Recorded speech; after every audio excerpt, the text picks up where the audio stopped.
همچنین بزرگسال کمر همت بسته است. ما هنرنمایی شاگردان او را در صحنه‌های رقابت‌های جهانی نیز تماشا کرده ایم و یک ضد حمله است بر همان اوچیمات حریف. غنیجان غنیوف یکی از پهلوانان نورسه که در چمپیونات آسیا توانست که عنوان چمپیونی را به دست بیارد. دست پروری همین رؤوف حکومتوف است. فعلا ما دست پروری دیگری او خدابخش سلیمانوف را تماشا داریم.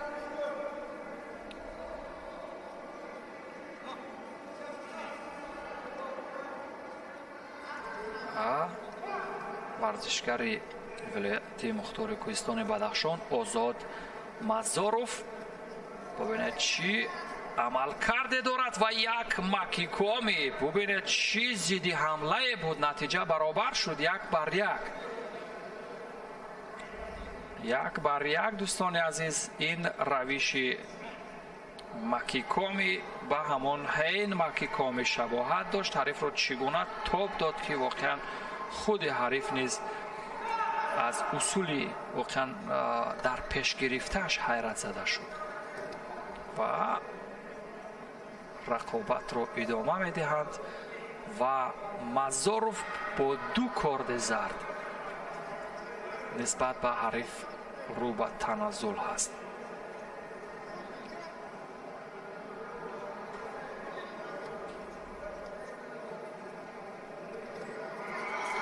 باز همان حلوک بین اوچیماتا و باز همان مکیکومی، با این بار با همان روش ساتو مکیکومی. احسن، واقعا ضد حمله ها امروز به کار رفتند از سوی دستپروری رؤوف حکومتوف و خدابخش سلیمانوف. بسیار درخشان ظاهر شد. همین طریق به مرحله بعدی رقابت ها را خط گرفت. نوارهای تدریجی رو میبینیم دوستان عزیز. ببینید این هم ساتو مکیکومی در لحظه اول بود که وزری رو جبران کرد. بعدا با این ترتیب نیست. ببینید چگونه وقت ورزشگر امکان خوب دارد میتواند که بر ضد اصول خطرناک حریف نیست ضد حمله انجام دهد و غالب از میدان خارج شود.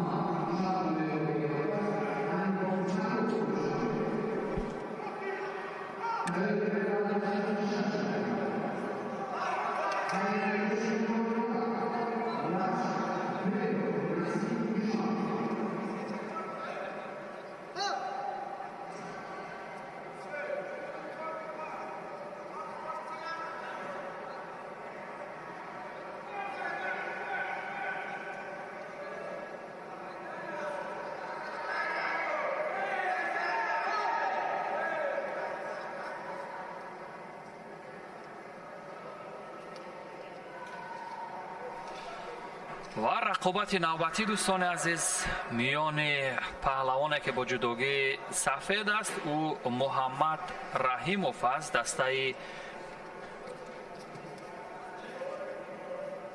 رشت است و حریف او باشد فروخ حلیموف است، دسته دوشنبه. داور مرکز هم عوض شد و رقابت ادامه می‌یابد.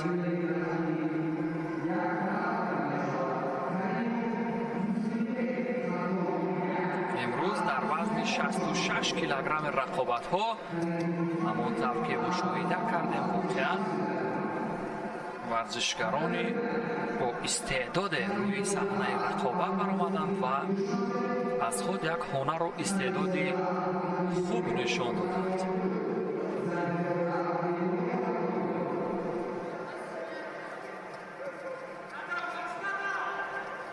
و فعلا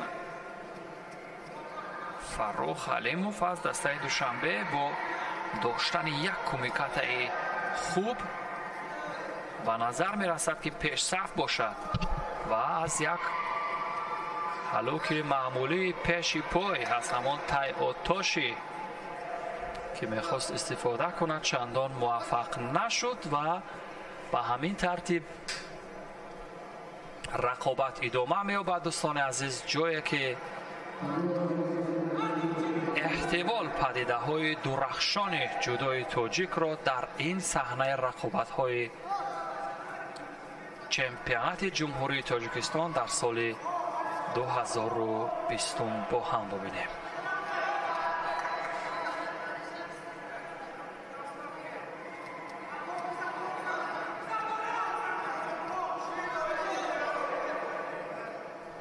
با یک وزری بر محمد رحیموف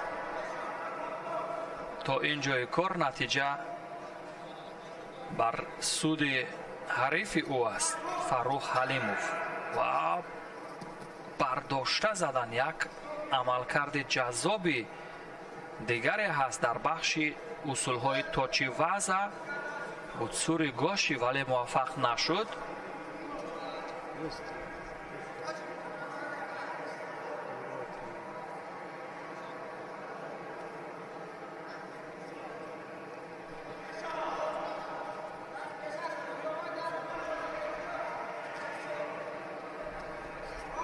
از لحاظ سرعتناکی واقعا هر دو ورزشگر چست و چالاک هستند، ولی در مورد دفاع ها نیز بسیار با مورد در مقابل اصول های حریف دفاع میکنند.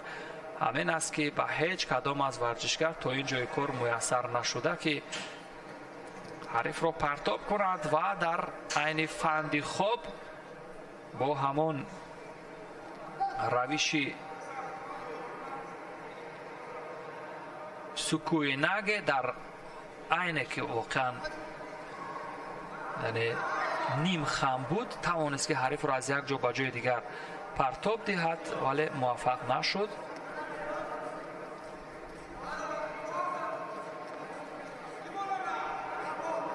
یک مقاومتی واقعا دوران به نظر می رسد دوستان، چون و یک اوچیماتا مورد نظر محمد ولی موفق نشد. 49 ثانیه تا پایان وقت اساسی. رقابت ادامه دارد. کارد زرد به هر دو ورزشگر و نتیجه کارت‌های زرد 2-1 می شود و پیشصف در از لحاظ آگاهی یا شیدوها فروخ حلیموف است. در صورت یک کارد زرد دیگر پس خانسوک و مکه یا شکستن مقررات بر سود فروخ حلیموف خواهد بود.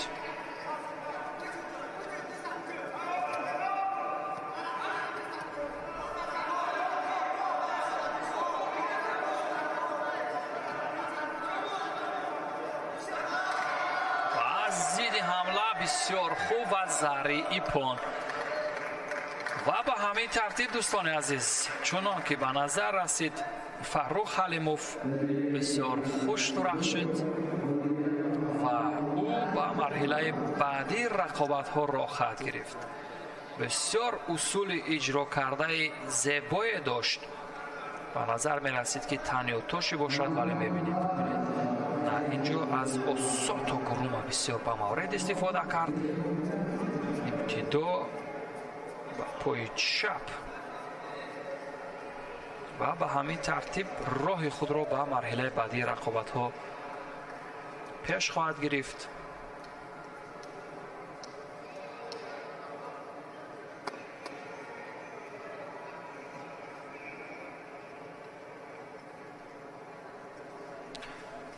و این ورزشگری که با جودوگی سفید میبینیم دوستان عزیز مرادزاده خیراندش از دسته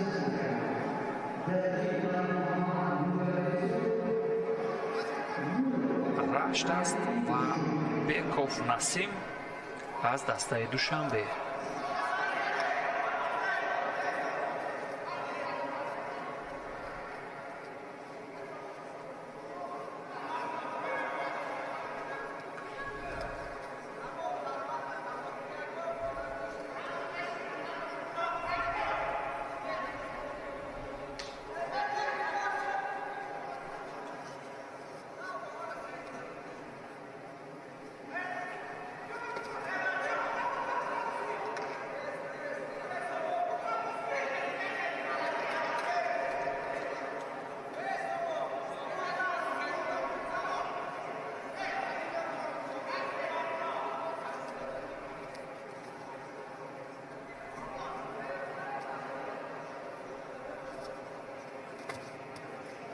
و با بدون داشتن همون کمیکاتای خوب واقعا اصول را خوب اجرا کردن این غیر امکان است.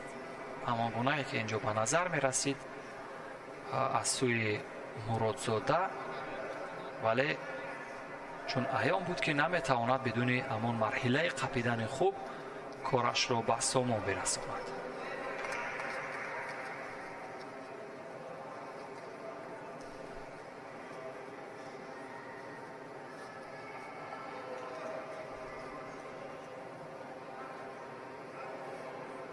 یک لحظه توقف طولانی در حالی که نمیتواند کسی از ورزشکاران کمیکات را فوراً به انجام برسانند. اکنون از قسمت پشتی حریف یک چنگ محکم زد، ولی تا کجا این را به پایان برساند وقتی شان خواهد داد. باز هم همان کاشیگوروما ولی موفق نشد.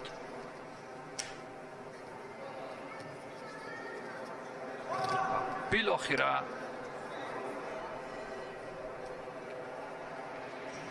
با یک هلوکی بین کار رو به پایان برد و اکنون فرصت نوبتی رو میبینیم با چی می انجامد.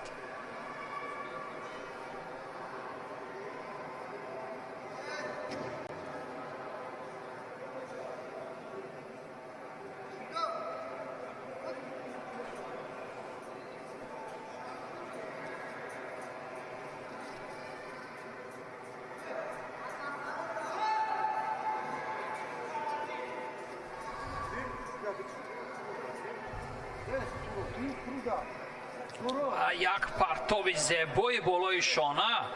ببینید با چه شکل انجام شد دوستان عزیز. واقعا اصلا با هنر و استعداد مرادزاده بسیار جذاب و دیدنی و داور و زری بهاگذاری کرد. داور و زری بهاگذاری کرد. هیئت داوران در این مورد چی میگویند؟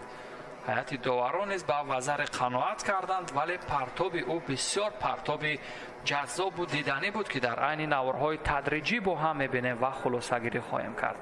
از بالای شانه به این شکل ساده حریف را پرتاب کردن نه به هر کس میسر میگردد و باز یک زید حمله دیگر و زهر عوضت ایپون. به همین ترتیب غالبیت نصیب این ورزشگر شد.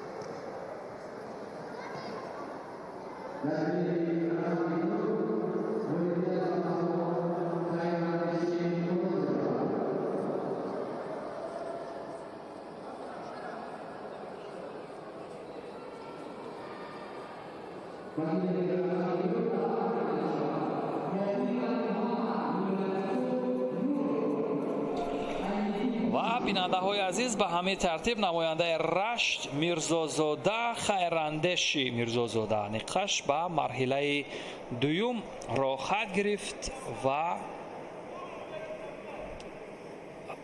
ورزشگران بعدی را با هم میبینیم دوستان عزیز. اینجا باز یک دست پرور دیگر از ناحیه رشت، این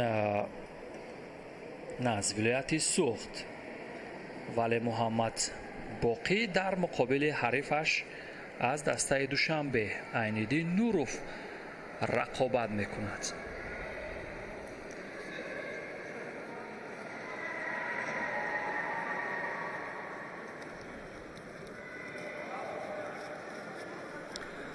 عینالدین نوروف اگرچه از دسته دوشنبه یعنی هنرنمایی میکند، او در ناحیه خراسان تمرین گرفته است، در آنجا به دنیا آمده است و فعلا در شهر دوشنبه.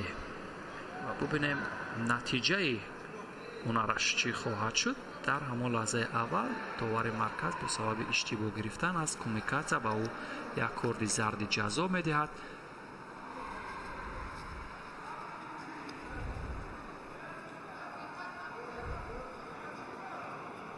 و رقابتی ادامه میکند. اکنون رقابتی ادامه مییابد.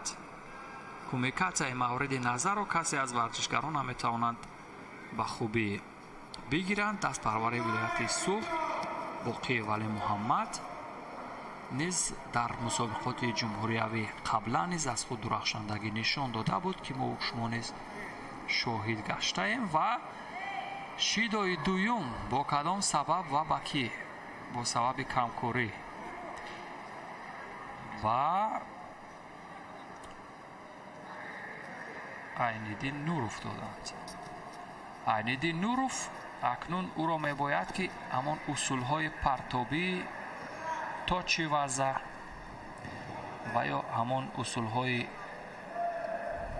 سراپا را به مورد استفاده کند. وگرنه در صورت غیر امروز داوران ما نیز هر یک عملکرد ورزشکاران را خوب به نوبت میگیرند و خلاصه‌گیری میکنند. یعنی داوران ما نیز بسیار آموزش دیده هستند.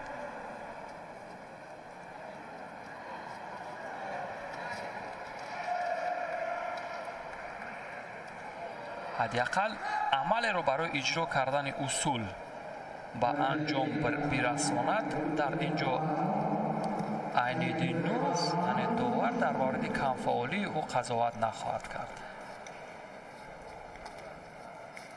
اکنون موقعیت، ولی چون موقعیت به نظر میرسد حریف او راهی گریز میجوید از اصولهای او و به همین ترتیب رقابت ادامه می‌یابد. دوستان عزیز، باز فرصت خیلی زیاد هست. عین‌الدین اکنون مرتبه دیگر سبک یا همان روشی خود را می‌خواهد دیگر کند برای پرتاب کردن، ولی موفق نمی‌شود. یک تومای نگ در مد نظرش بود، ولی که با سوم گایشی خیلی شباهت داشت، ولی موفق نشد. سوم گایشی دقیقاً داور برای جابجا گذاری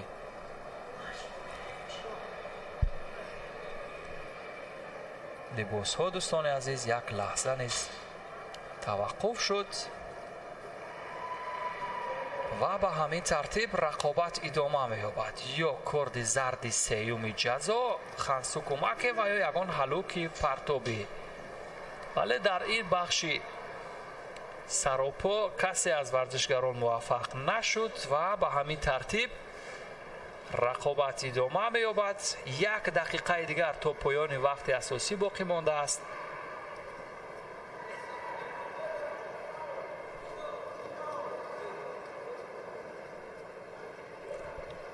و اکنون داور مرکز با رمزی دادن سیومین شیدو و عین‌الدین نورов غالبیت را به ولی محمد باقی می‌دهد. و به همین ترتیب دوستان عزیز در این رقابت یعنی هیچ اصولهای پرتابی رقم نخورد و با 3 کرد زرد جزا یا شیدو عین‌الدین نورов از دور یکم حذف شد و به مرحله بعدی رقابت ها ولی محمد باقی را خواهد گرفت. یک لحظه تنفس میکنیم دوستان عزیز و پس از چند لحظه برمیگردیم.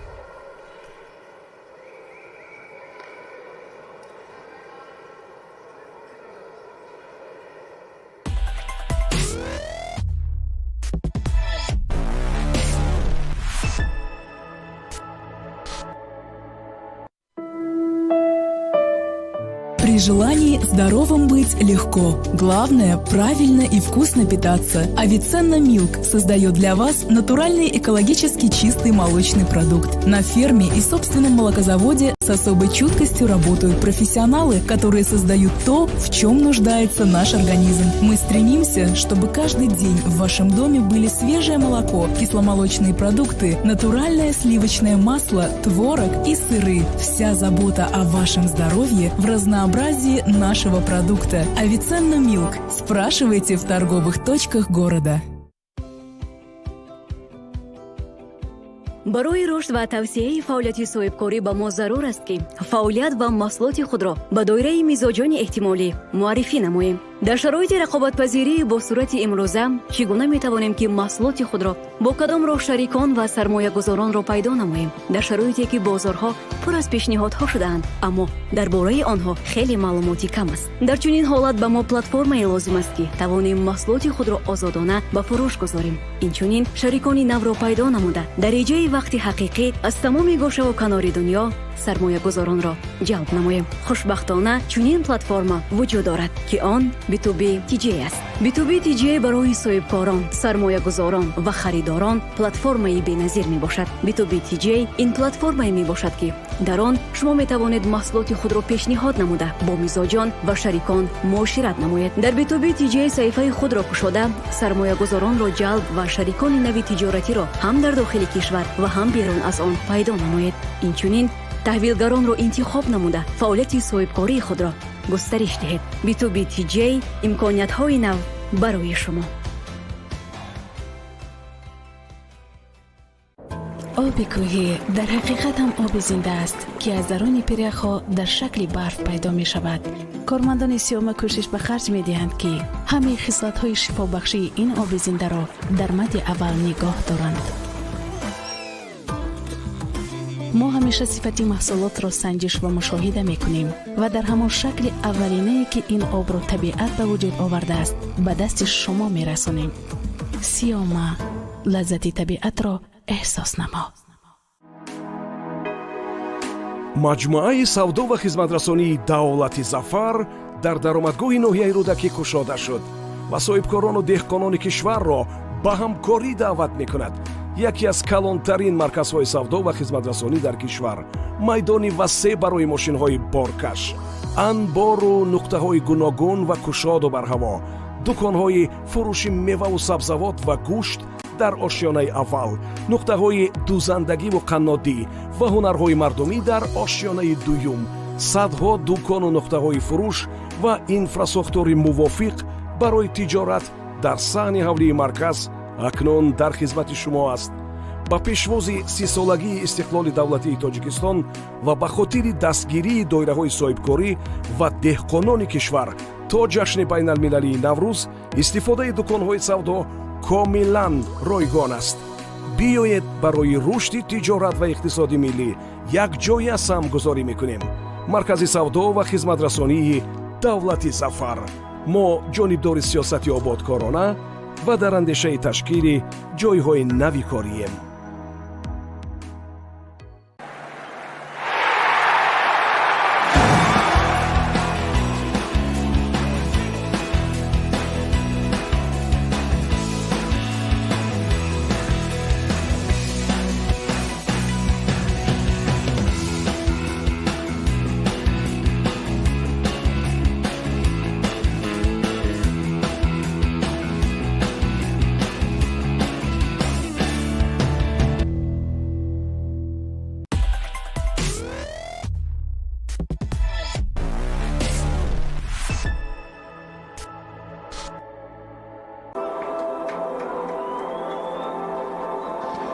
چندین نفرانی دیگر که آنها هم در کرسی احتیاطی اند و صدای هشدار داور بلند گردید و قسم اولی رقابت دسته ها را در واخوری نیمه نهایی جام جمهوری تاجیکستان با هم تماشا داریم. ناظم بابا جان مقاومت کردند و بعدا حالتی که بود این مراتب اکنون برمیگردیم بعد چند فرصت که کارگردان هم حتی امکان پیدا نکردند.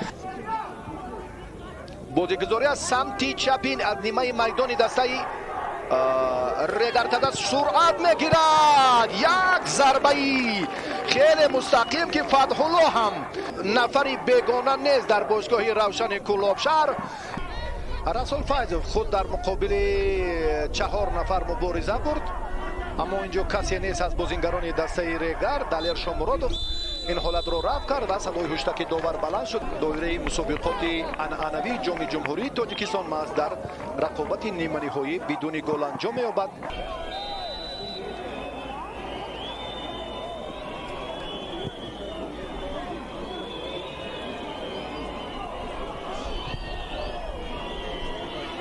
بختیارزاده بودند که مبارزه برد اما نتوانست. اکنون باز هم سفرعلی کریموف خیلی هم جالب اینجا هم سید احمد دوباره توجه میکنیم. اما روشن خیلی سالهای دراز است که در این مرحله، یعنی به مرحله نهایی نبرآمده است.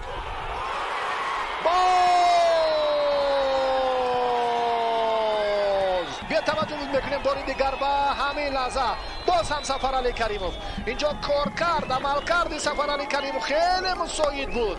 بعدا یک پرتاب انجام داد که در همین روند هم این ضربه عالی او خیلی دیدنی. امیرجان سفرов وقت انجام یافت از سلکه. ما صدای هشتک داور رو انتظاریم. همین طور هم شد. از سال 1994 این جانب دسته روشن به دریافت جام شرفیاب نگردیده است. سالهای 1993 2003 به فینال برآمد و ناکام شد. тавсияҳо оид ба пешгирии бемории коронавирус. ҳатман шустани дастон баъди суҳфазанӣ ё атсазанӣ, ҳангоми нигоҳбини бемор, пеш, ҳангом ва пас аз омода кардани хӯрок, пеш аз хӯрок хӯрдан, баъди қазои ҳоҷат, ҳангоми ифлосии дастон, баъди тоза кардани ҷойи нигоҳдории чорвоҳ, шустани даст бо собун ҳангоми ифлосии дастон, мунтазам шустани дастон бо собун ва ё маҳлулҳои безараркунанда барои пешгирӣ аз ҳар гуна микробҳо. дигаронро аз беморӣ ҳифз намоед ҳангоми суфидан ва атсазанӣ.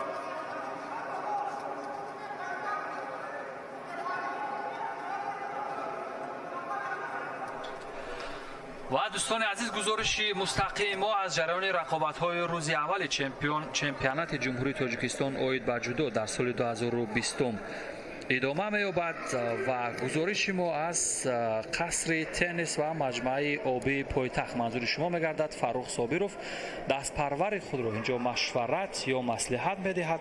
یادآور باشیم که علی جان سفرعلیف ورزشگر 20 ساله اون دست پرور کلوب ورزشی پرویز صابروف یا شاگرد فاروق صابروف است. او در مقابل پرویز ملی بویزاده از دسته خطلان یک رقابت میکند. در این پایان دقیقه یکم با سبب گرفتن همان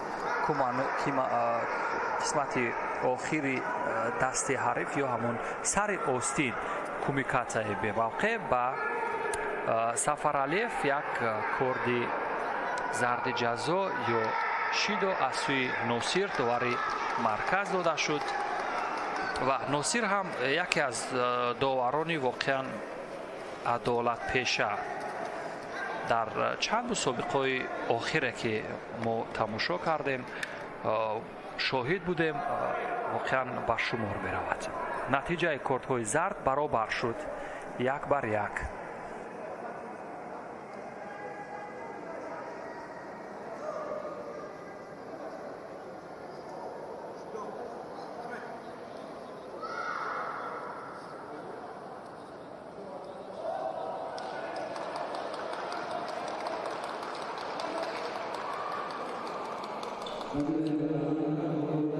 و در این لحظه نیز یک کردی زرد دیگر جزا با پرویز ملی بویزاده و نتیجه تغییر یافته است نگاه کردهای زرد و هنوز قسمتی وقت اساسی رقابت نصف نشده. علاقه دو کرد زرد ба мелибойзода дода шуд аз сӯи носир ва ишора мекунад носир ки бояд ҷудогӣ ба тартиб дароварда шавад ё барои ҷобаҷогузорӣ. ҷудогӣ инҷо як лаҳза фурсат дод. Дар бисёр ҳолатҳо ин яъне ҳамчун як нидои хавфноке ба варзишгар ҳаст. ҳамин тариқ довари марказ бо сабаби аз гилем баромадан ба алиҷон Сафаралиев сеюмин корди зарди ҷазо ё шидоро ба Парвиз Мелибойзода дод ва ҳамин тариқ Алиҷон Сафаралиев ғолиб дониста шуд. бубинед ҳаракот ва амалкарде ки аз сӯи Алиҷон буд айни муддао ва бисёр ба маврид буданд, вале мутаассифона инҷо Парвиз Мелибоев чандон вақташ омад накард.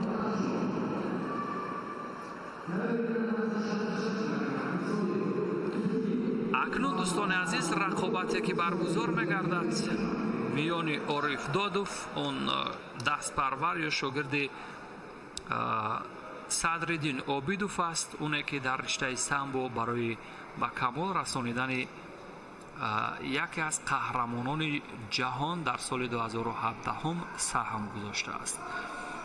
ва Ориф Додов дар муқобили Эҳсон Аноятшоев рақобат мекунад. Ориф Додов бо ҷудогии сафед аст аз дастаи Душанбе ва аз дастаи вилояти мухтори Кӯҳистони Бадахшон.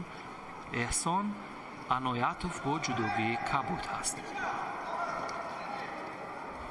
имрӯз дар вазни 66 килограмм дар марҳилаи якуми рақобатҳо аз миёни варзишгарони вилояти мухтори Кӯҳистони Бадахшон мо ҳунарнамоӣ чанд варзишгаро тамошо кардем ки дар ниҳоят яке аз онҳо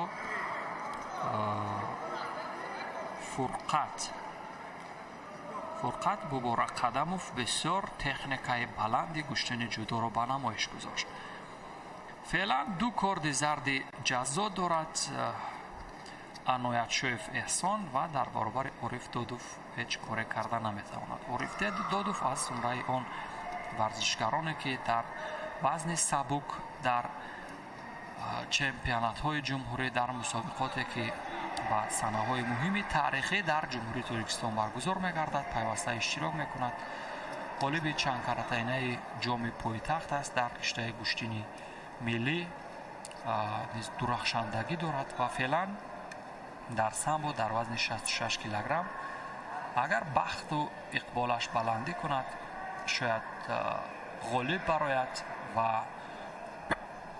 мазарат ҳунару истеъдоди ӯро дар саҳнаҳои бузурги рақобатҳои ҷаҳонӣ бубинем.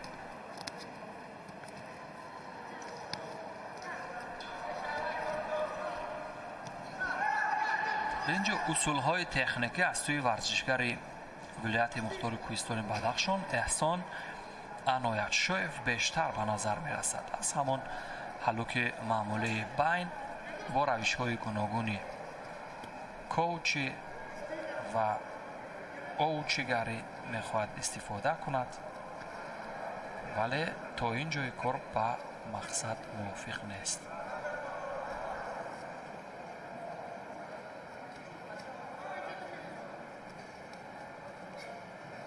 ва боз ҳам аз ҳамон коучи ин бор Ориф Додов истифода кард, вале муваффақ нашуд. чаро ба ин бахш бештар варзишгарон таваҷҷӯҳ мекунанд? чун дигар ҷои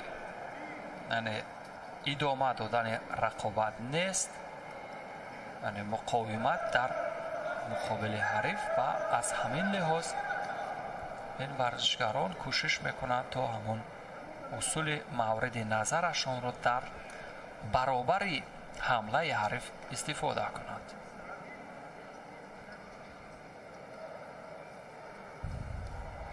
усулҳои зарбавоӣ чандон истифода нашуданд ва ба ҳамин тариқ агар ин маротиба низ аз даври гилем хориҷ шуданд, бале ин гуна ишораҳои Носир довари марказ ба он гувоҳ аст ки бале کارد سیومی زرد جزا و خلزکومک سه شیدو این بار باعث شد که دست پروری مکتب ورزشی جودوی ولایت مختار کوهستان بدخشان از دور یکم حذف شود و اوریفتاد و مرحله دوم را خط گرفت. داور مرکز همان داور عادل و عدالت پیشه ما ناصر انقاذگاهی آخر دور یکم را نیز داوری میکند.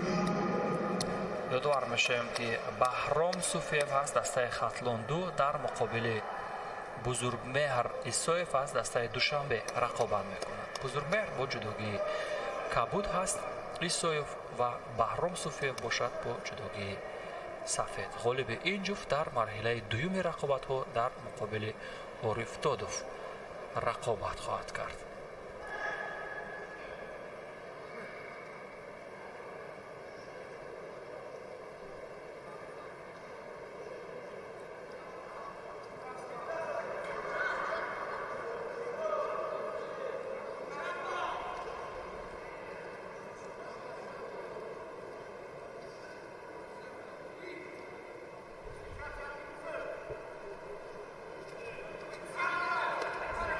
برای همون گرفتن کمیکاتای موردی نظر در لحظه های اول هر دو ورزشکار تلاش میکنند ولی موفق نمیشوند و به همین ترتیب فرصت اول بدون نتیجه و با یک شیدو با سبب یعنی غیر قاعده داشتن سر آستین حریف که این رو هم داور مرکز فوراً اشاره کرد و از حلوک بین با روش کوچی میل اجرا کردن یک پرتاب سراپا را دارد. بهرام ولی موفق نمی شود. از این زاویه به نظر می رسد که کمیکات او بسیار خوب است و پرتاب بلوی شانه با روش سیاه‌نگی یک رقابت بسیار نزدیک دارد. این ورزشکاران هیچ یعنی ترس و هراسی نیست و در بسیار حالت ها ورزشکاران با تجربه از این فاصله نزدیک فوراً استفاده میکنن و ساتوگاری ولی موفق نشد. کسی ساتوگاری بر سود بهرام صوفیف بود.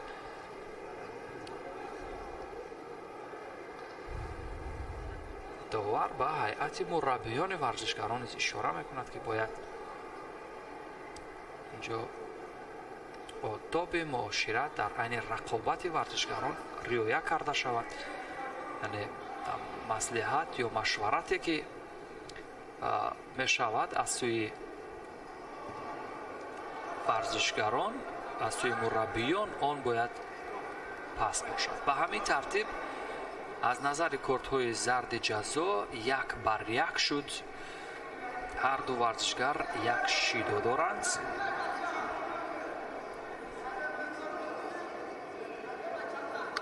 سویوف بسیار کمیکات اولش رو خوب میگیرد و ورزشکاری نوکار نو تجربه در عین اجرای همون فنون چندان عملکرد با سرعت نشان نمیدهد. اگر نه این گونه موقعیت ها برای ورزشکاران با تجربه و با استعداد کم وقوع میآید. سومی گایشی و با روش تامای نگ اجرا کردن یک حرکات فندی خواب و پشناکی پرتاب کردن حریف از بالای خود برای بزرگمهر به میان آمد ولی از این هم نتوانست به خوبی کار بگیرد.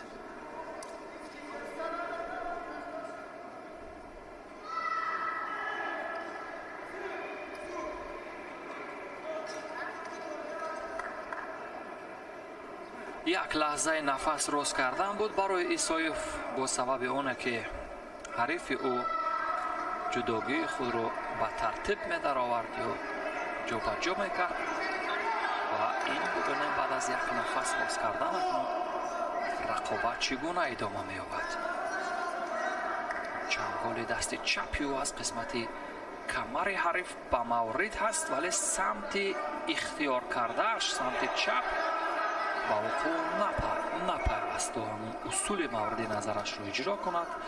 маротибаи дигар низ нахустин шуда муваффақ ба гирифтани кумиката мешавад. яъне варзишгаре ки аввалин шуда кумикатаро мегирад, онро хуб истифода намекунад. товари марказ боз барои ба тартиб дарори ҷудогӣ ё ҷобаҷӯгузорӣ ва бо сабаби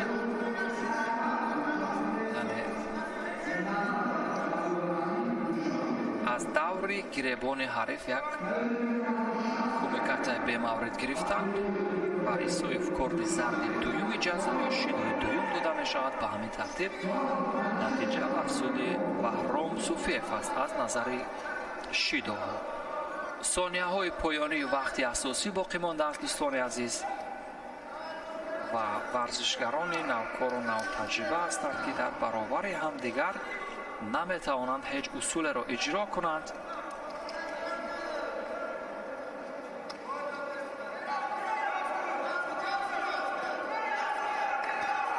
як маротибаи дигар усули камарӣ ва роҳи гурез аз зидди ҳамлаи ҳариф.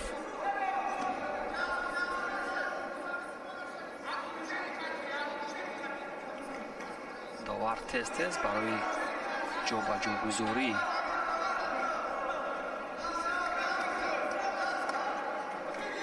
камарбанд ва ҷудогӣ ишора мекунад. сонияҳои поёнии вақти асосӣ боқӣ мондааст дӯстони азиз, ва ба ҳамин тартиб як голденскои дигарро хоҳем дид ё на, вақт нишон хоҳад дод. Баҳром Суфиев дар лаҳзаҳои поёнӣ ҳам як ҷаҳди бисёр бамаврид дошт барои аз пой даровардани ҳариф.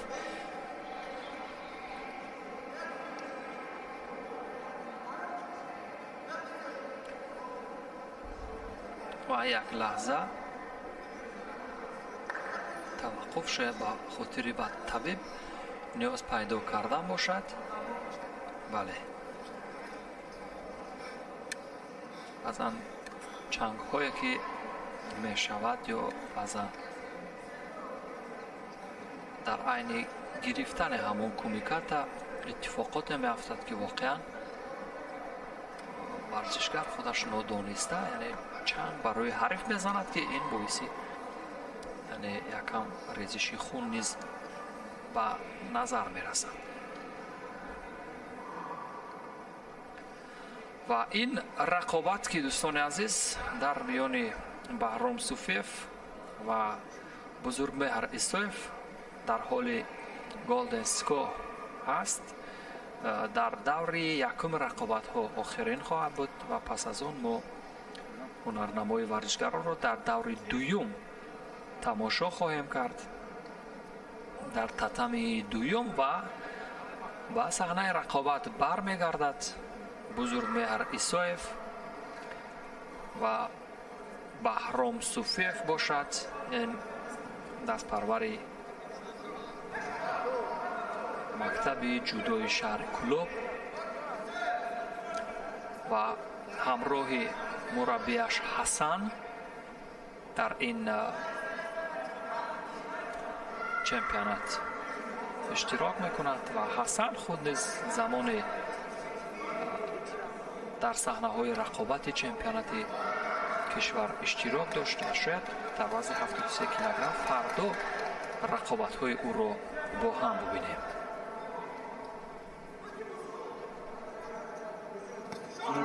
як партоби сеҳои наге дар мадди назари Исоев Бузургмеҳр ва варзишгарони навкору навтаҷриба ва аз лиҳози техникӣ чандон суръати баланд ва иҷрои фанун надоштанд. ва инҷо довар агар бо сабаби камкорӣ ё роҳи гурез ҷустан аз усулҳои ҳариф корди зарди ҷазо агар пешниҳод кунад, пас ба бузургмеҳр исоев сеюмин корби зарби ҷазо хансукомаки фоат шуд, аммо ҳанӯз на. Қариб 1 дақиқа аз голden истгоҳ пушти сар мегардад ин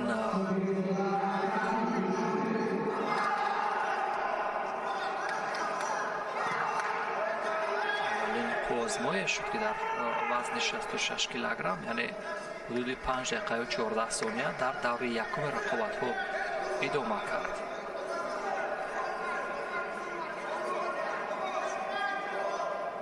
боз ҳамон иттифоқоти ғайриинтизоре ки меафтад. бибинед, шояд ҳамон чанге ки задааст, исоев ба чашми ҳариф афтодааст ва ин ҳам ҳасан рӯи таъсирҳои наздик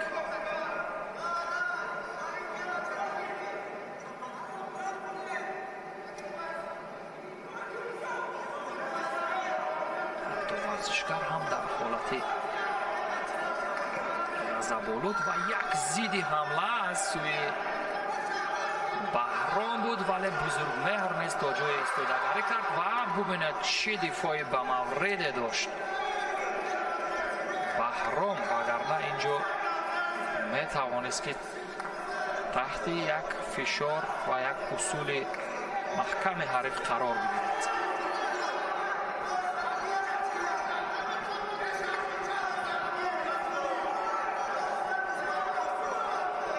воқеан ҳамон тариқи дифоъ аз худ бисёр хуб буд аз сӯи баҳром.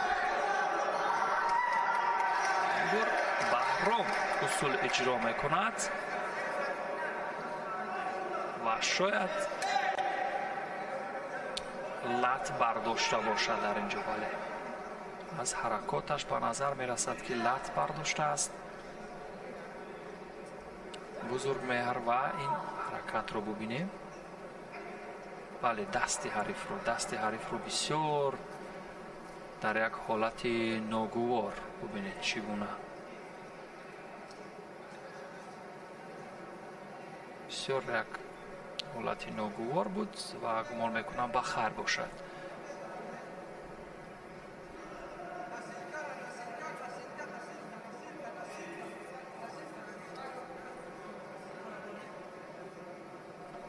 ва ҳамин тариқ ғолиб эълон мегардад.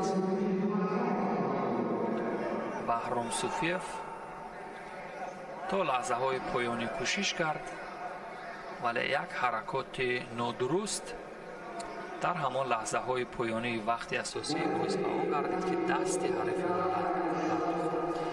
ана ҳамин буд ҳамон лаҳзаи поёне ки барои худи бузургмеҳр исоев нохушоянд буд. воқеан инро низ баҳром суфиев эҳсос кард ва як адои эҳтиром низ нисбат ба ҳариф гузошт ва умедворем хуб анҷом ёбад бориҷа ва чандон осеби ҷиддие надида бошад. даври дуюми рақобатҳо дӯстони азиз оғоз мегардад, ҷое ки мо ҳунарнамоӣ варзишгар сайфиддин боймирзоев, дастпарвари ризқиддин раҷабов, варзишгари 17-сола дар муқобили муҳаммадисо раҷабов.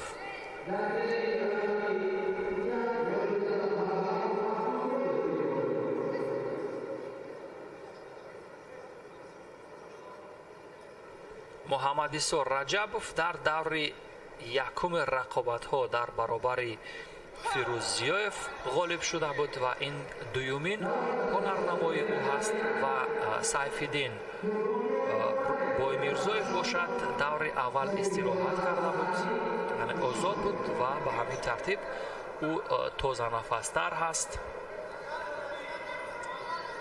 ва довари марказ низ иваз шуд.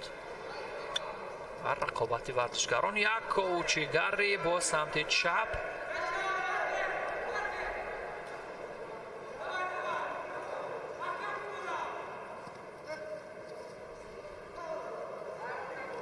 муҳаммадисо бисёр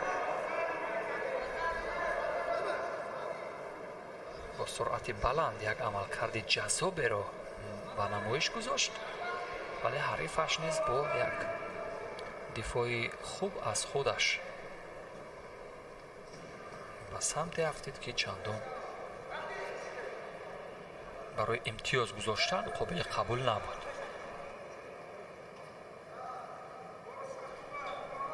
داور درجه جمهوریوی خوجام جیدوف این قوزمایی را داوری میکند از ولایت مختار کوهستان بدخشان.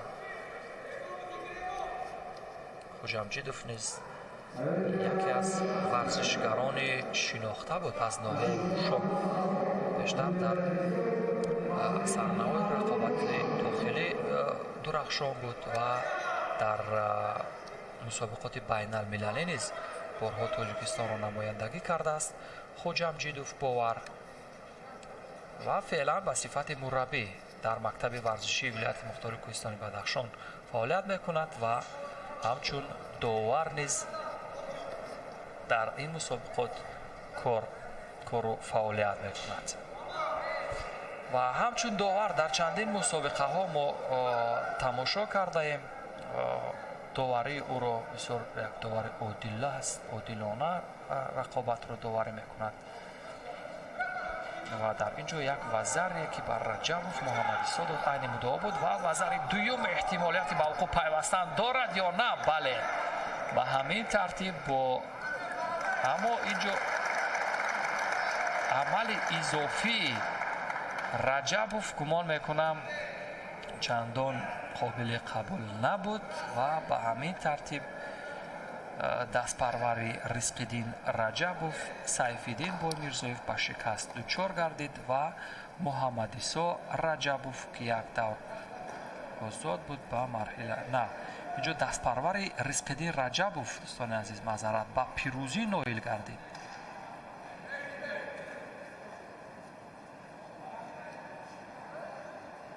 محمد عیسی رجبوف و پیروزی نویل گردید. معذرت دستپرور شیرعلی بازاروف، دستپرور شیرعلی بازاروف یا شاگرد شیرعلی بازاروف محمد عیسی رجبوف پیروز شد و شاگرد رزق‌الدین رجبوف بویمیرزویف سیف‌الدین ناکام شد و فرخ صابیروف را میبینیم در برابر شاگردش. فرخ صابیروف امامعلی نورعلی را همراهی میکند. امامعلی نورعلی اونه که با جودوگی سفید به میدان رقابت میبراید در برابر سعید اسرار سعید جلالزاده رقابت میکند. باور خوجام جیدوف داور درجه بین المللی این قوزمایی را در همان لحظه اول یک پرتاب باری شونه از سوی سعید جلالزاده بود ولی تا به آخر نرسید.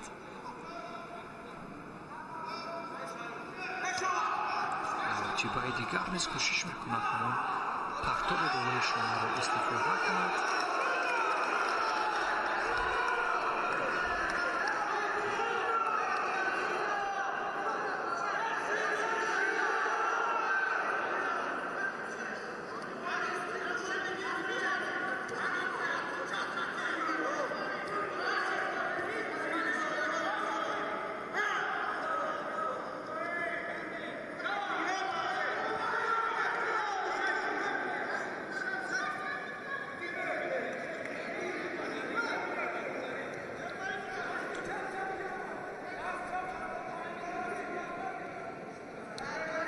ایدیبک باز یک تن از دستپروران شیرعلی بازاروف ورزشگر 19 ساله است با جودوگی کبوت در برابر امامعلی نورعلی ورزشگر 18 ساله. مربیان نیز همه در حال توصیه و مصلحت پیشنهاد کردن به ورزشگران هستند و شاگردان خویش، ولی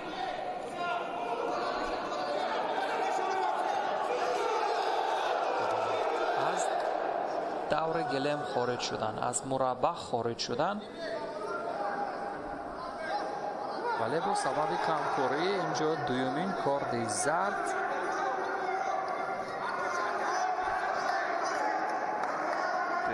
خورد ضرب و امامعلی نوالو نه اولین خورد ضرب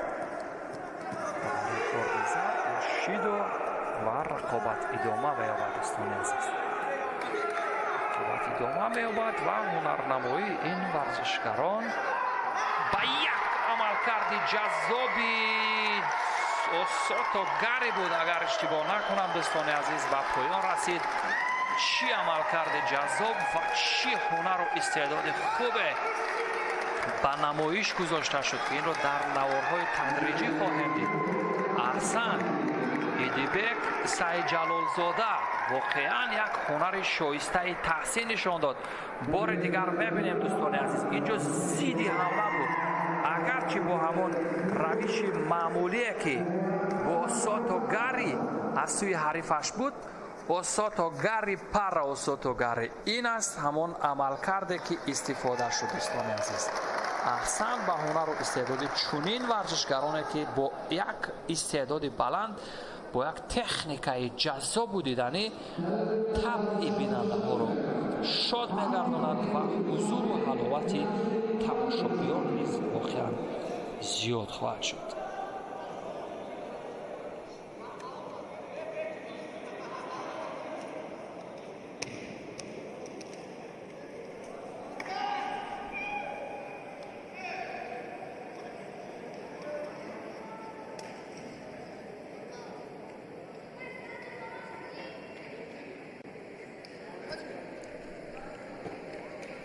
و رقابت نوبتی دوستان عزیز و ارجمند در دور دوم رقابت ها میان محمد رجبوف حسین زاده از دسته ولایت سوخت در مقابل فرقت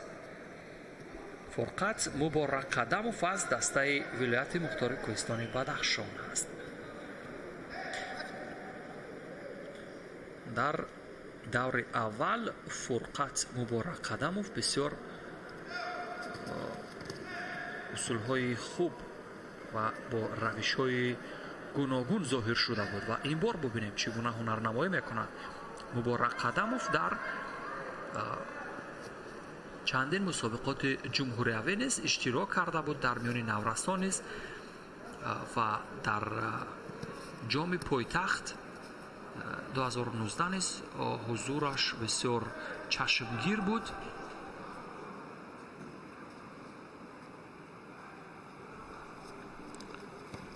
و این بار وزاری مبارک قدموف یک وزاری کار کرد و همین ترتیب در بخش نوز اکنون فشار حریف و کنترل حریف به تخت پوش ولی نتوانست این عملکرد تا آخر برساند، ولی در خفه کردن یا بوغی کردن حریف امکان داشت. ولی به هر حال در این فاصله وقتی که پشت سر گردید در مدتی حدود 1.5 دقیقه پیش صف است. مبارک قدموف پیش صف است و میتواند در صورت عملکرد خوب نشان دادن قبل از انجام وقت اساسی یک وزر دیگر گرفته به مرحله بعدی رقابت ها راه یابد.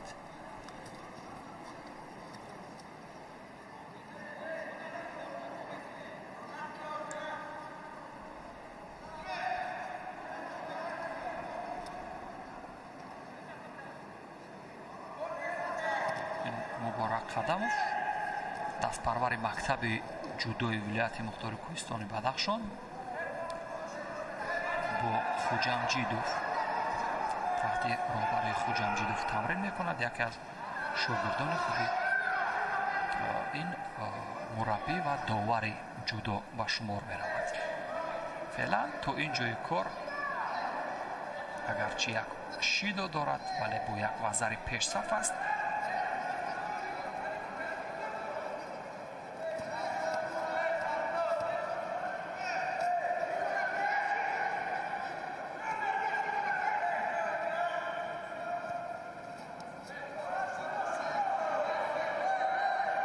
و بار دیگر از مربع خارج شدنش شاید شیدوی دویم رو با او بدهند داورا.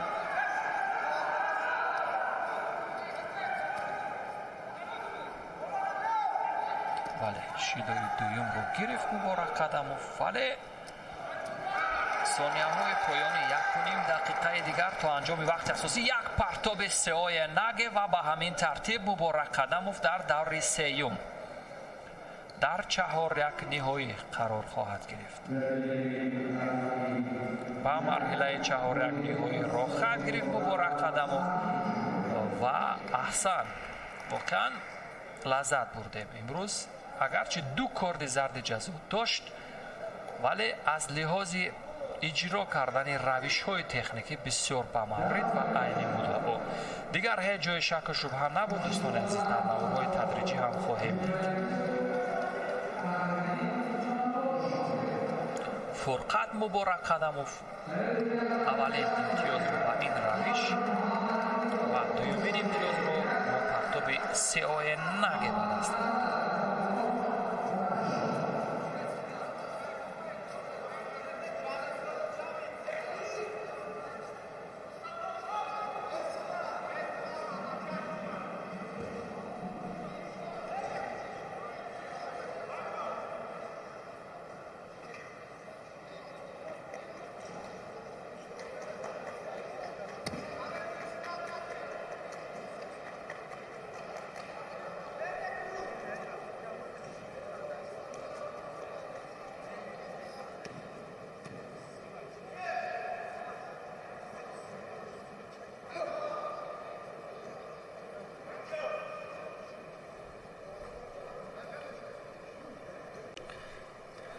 ва инак дӯстони азиз, дар даври дуюми рақобатҳо ҳунарнамои Некрӯз Амонов, варзишгари 20-сола, боз як шогирди дигари Фаррух Собиров дар муқобили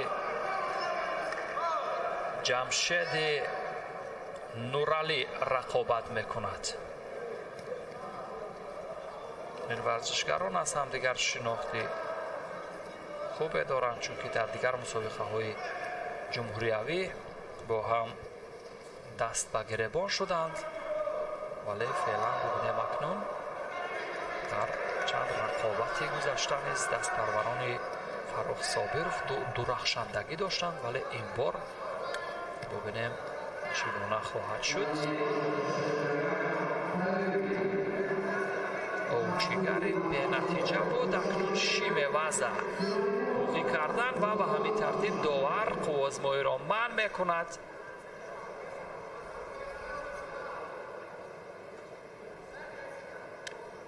Шимеваза низ дар сурати мувофиқ афтодан метавонад ки ҳарифро дар ҳамон лаҳзаҳои аввал нафасгир кунанд ва ғолиб муайян шавад. вале ин ҳеҷ натиҷае набахшид. акнун барои як партоби Учимата ва як Макикоми имкон буд, вале боз муваффақ нашуд. Сото Макикоми низ бар поён нарасид ва ба ҳамин тартиб рақобат идома меёбад.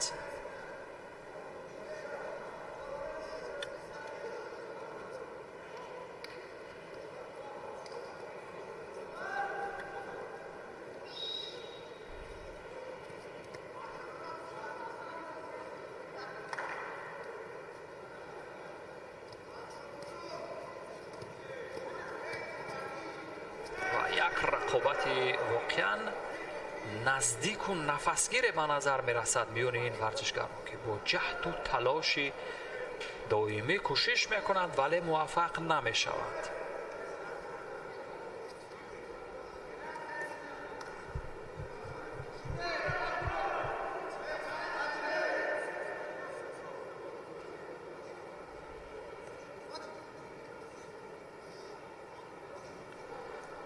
ва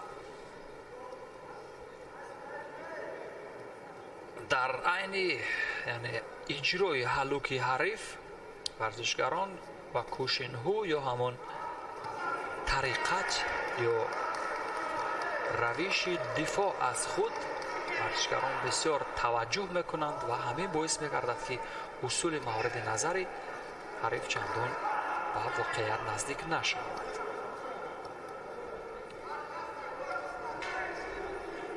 ولی در بسیار حالت ها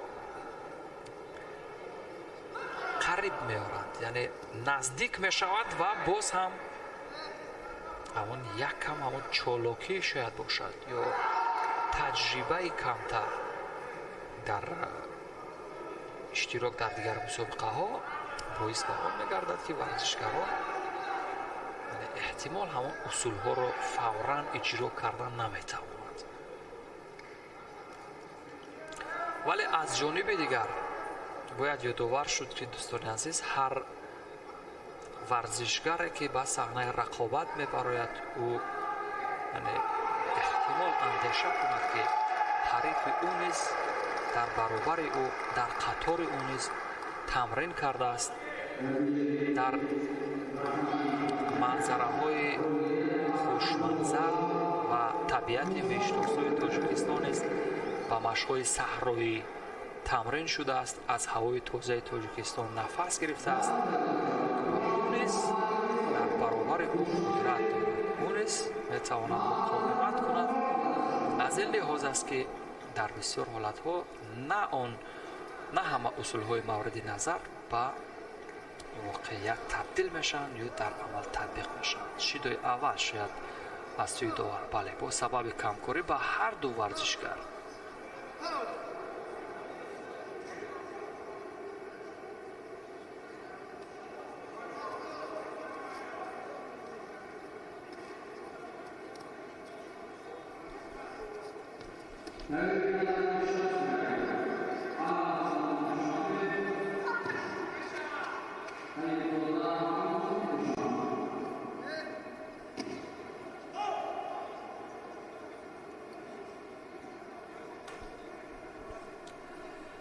و در بسیار حالت ها دوستان عزیز می شود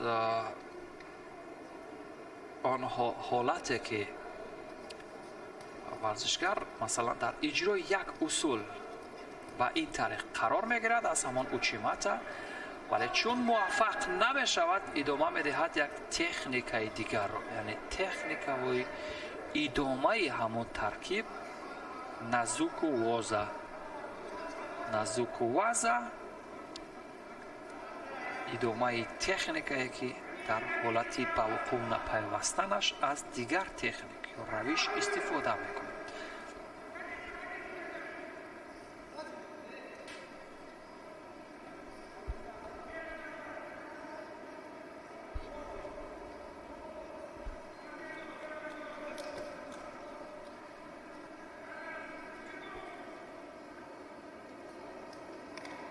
گلدن سکو است دوستان عزیز که حدود 20 ثانیه پشتی سر میگردد و از هر دو پای حریف اصول ضربه‌های آسان تا گروم هم به نتیجه به انجام رسید.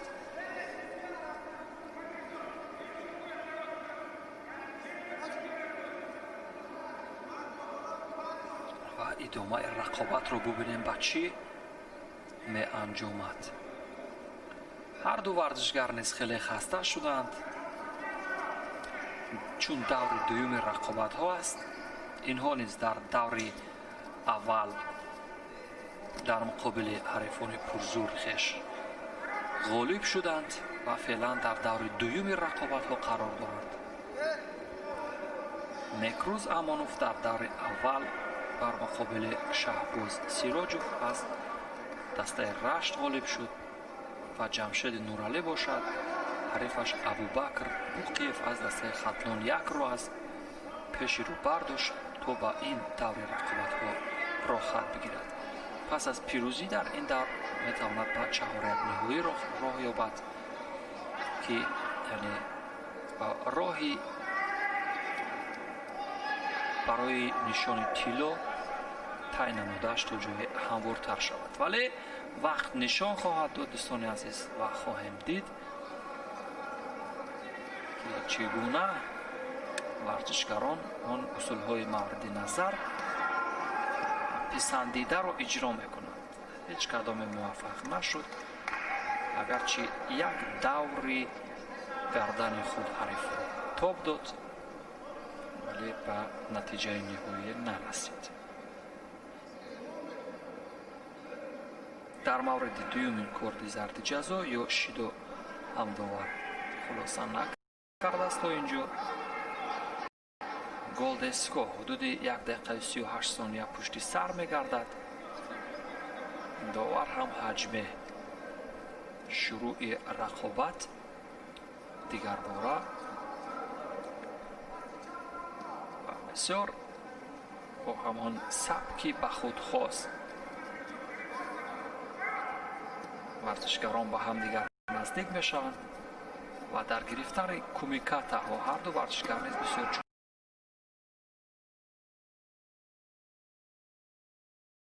ҷусту чолок ҳастанд. томоена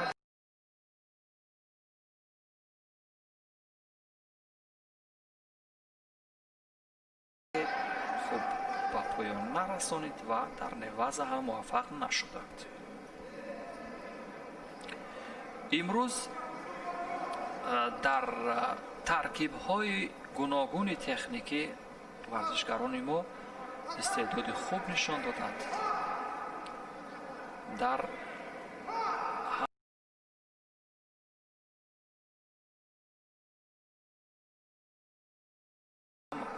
бахши нока ваза ё ҳамон усулҳои партобӣ, дар усули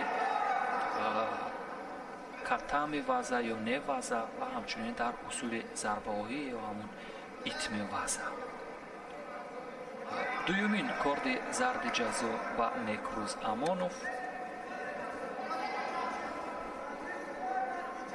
ва дар сурати иҷро нашудани ягон фанун пас эҳтимолияти боз як маротибаи дигар бо кордҳои зарди ҷазо ё шидо тақдири варзишгари ноком ва ғолиб муайян шавад.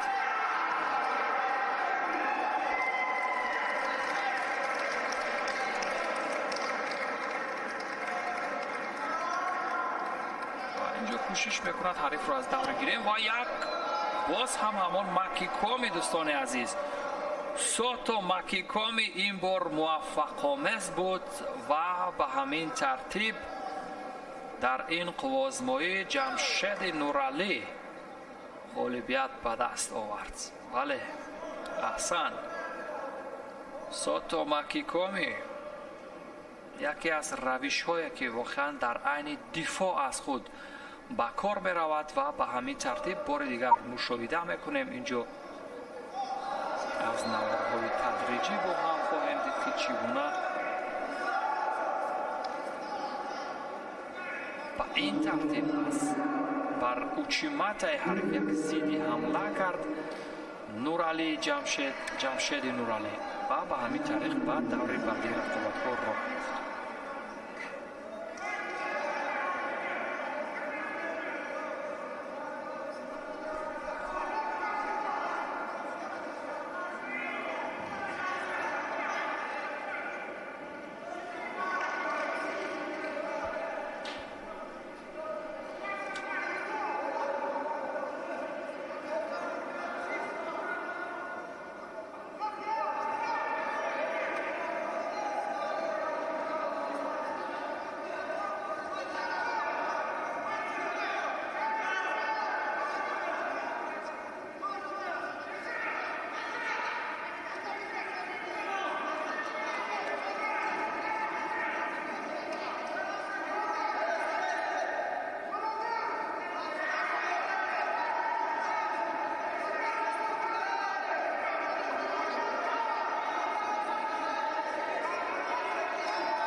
بچه این همجا تهار شن همجا تهار شن برون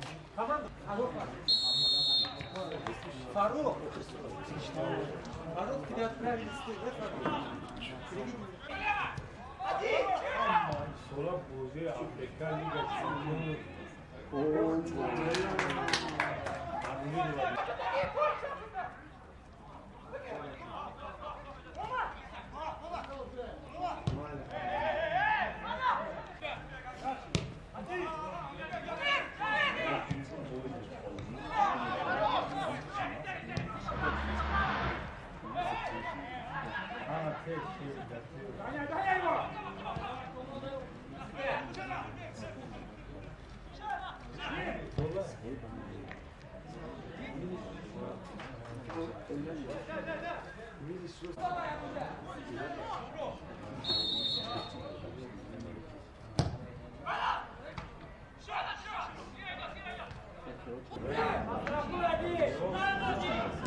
барои рушд ва тавсеяи фаъолияти соҳибкорӣ ба мо зарур аст ки фаъолият ва маҳсулоти худро ба доираи мизоҷони эҳтимолӣ муаррифӣ намоем. در شرایط رقابت‌پذیری با صورت امروزه چگونه می‌توانیم که محصولات خود را با کدام راه شریکان و سرمایه‌گذاران را پیدا نماییم در شرایطی که بازارها پر از پیشنهادها شده‌اند اما درباره آنها خیلی معلوماتی کم است. در چنین حالت به ما پلتفرمی لازم است که توانیم محصولات خود را آزادانه به فروش گذاریم. اینچنین شریکان نو را پیدا نموده در ایجای وقت حقیقی از تمام گوشه و کنار دنیا سرمایه‌گذاران را جلب نماییم. خوشبختانه چنین پلتفرم وجود دارد که آن B2B TJ است. B2B TJ برای صاحبکاران، سرمایه‌گذاران و خریداران پلتفرمی بی‌نظیر میباشد. B2B TJ این پلتفرمی میباشد که در آن شما میتوانید محصولات خود را پیشنهاد نموده با میزبان و شریکان معاشرت نمایید. در B2B TJ صفحه خود را گشوده سرمایه‌گذاران را جلب و شریکان نوی تجارتی را هم در داخل کشور و هم بیرون از آن پیدا نمایید. اینچنین تحویلگران را انتخاب نموده فعالیت صاحبکاری خود را گسترش دهید. B2B TJ امکانیت‌های نو برای شما. آبی پریخی تراوت بخش، شربت شفتابو و جوهر چای. این است عجایب ترین ترکیب چای طبیعی سیام.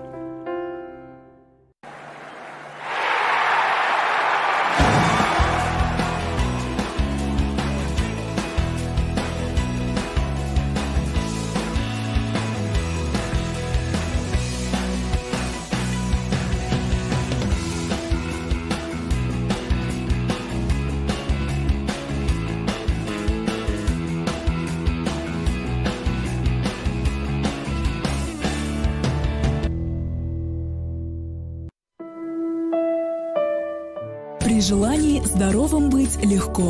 Главное – правильно и вкусно питаться. Авиценна Милк создает для вас натуральный экологически чистый молочный продукт. На ферме и собственном молокозаводе с особой чуткостью работают профессионалы, которые создают то, в чем нуждается наш организм. Мы стремимся, чтобы каждый день в вашем доме были свежее молоко, кисломолочные продукты, натуральное сливочное масло, творог и сыры. Вся забота о вашем здоровье в разнообразии нашего продукта. Авиценна Милк. Спрашивайте в торговых точках города.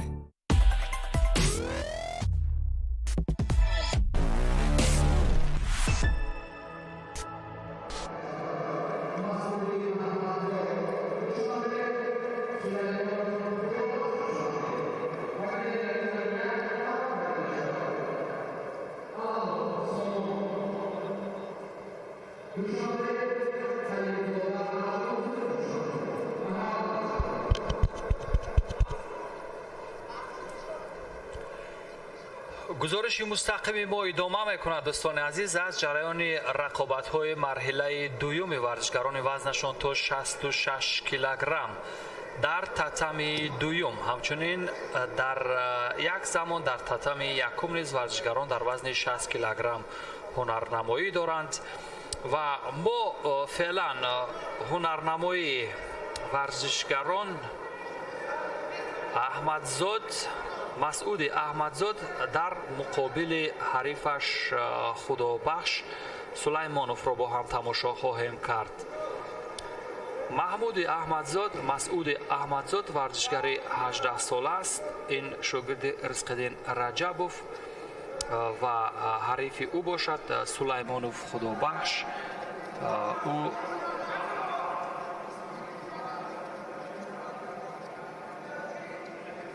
دستپروری مکتب جودوی شهر دوشنبه است و دوار مرکز، دوار درجه بین المللی ظریف جان نظریف این آزمایی رو دوباره میکند و ببینیم اکنون کدام از این پهلوانان برای گرفتن اون اصولهای مورد نظر خود موفق میشوند. ولی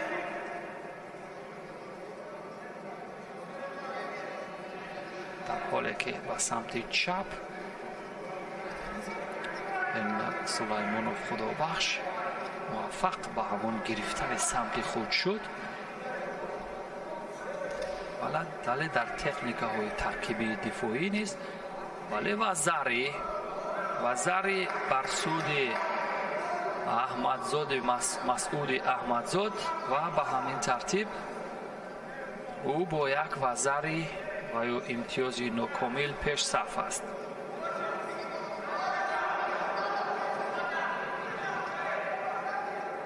ولی وقت نشان خواهد داد تا ثانیه های پایانی وقت اساسی کدام از این ورزشکاران موفق به کسب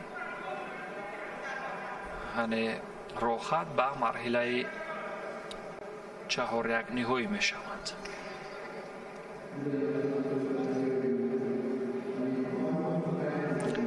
همانطور که گفتم دوستان عزیز، یکی از بخش های مهم در جودو این همان افتیدن ها هست. یعنی افتیدن به روش امن و بدون خطر از ضروریت تمرینات ورزش جودو به شمار می رود و فراگیری آن اگر قادر به افتادن به روش امن نباشد واقعا نمی تواند جودو را به طور صحیح یاد بگیرد و جودو را به طور و یک عملکرد جذاب دیگر نتیجه برابر می شود. نه این ایپان است و زر عوضت ایپان. به همین طریق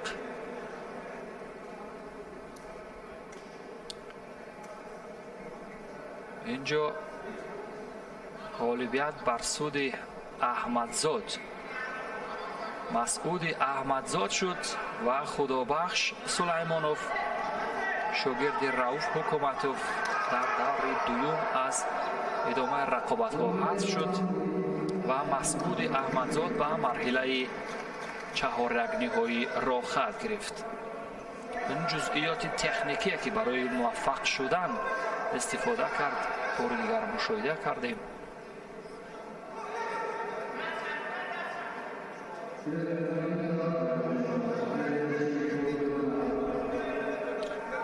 داور مرکز ظریف جان نظریف بالای تتمی در انتظار جفت بعدی خواهد بود. فروخ حلیموف در مقابل مرادزاده خیراندش و رقابت می‌پردازد.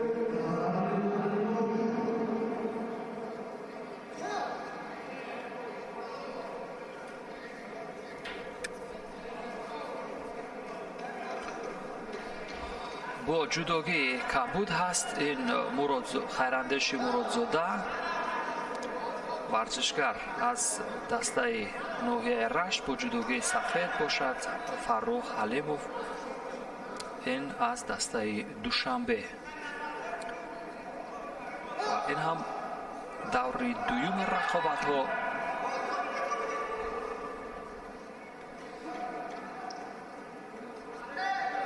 و با ادای احترام گذاشتن نسبت به همدیگر ورزشگران بر رقابت می‌پردازند.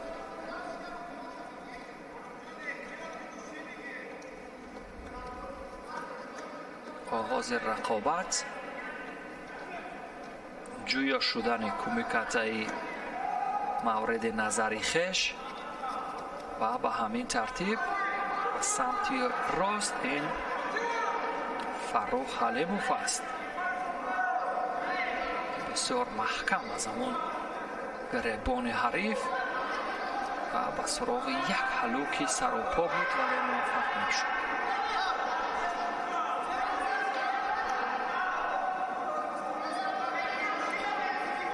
و گفتیم دوستان دو روش اصلی ضربه زدن و تتمی و غلطیدن در هنگام افتادن در ورزش جودو مورد استفاده قرار میگیرد. یعنی وقت جودوکار پرتاب می شود از تکنیک های ضربه زدن بر روی تتمی استفاده می کند.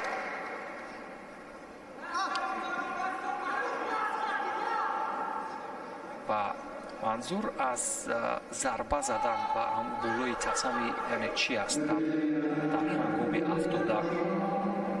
یعنی جذب بیشتری نیرو و وسیله من پخش کردن آن در سطح من وسیع تر است. این احساس یا حس رو واقعا همان ورزشگر میکند که در عین رقابت یا من در عین تمرین از تکنیک‌های افت استفاده میکند و استفاده از تکنیک‌های صحیح من افتادن باعث افتیش من امن و بی خطرناک یا بی درد کمتر می شود. دو کارد زرد و داور مرکز ظریف جان نظریف و مرادزاده خیراندش و به همین ترتیب مراتبه دیگر برای کردن کمیکات حریف کارد زرد جزا بر حلیموف معذرت فروخ. این ورزشگران بسیار چست و چالاک و با سرعت به نظر می رسند.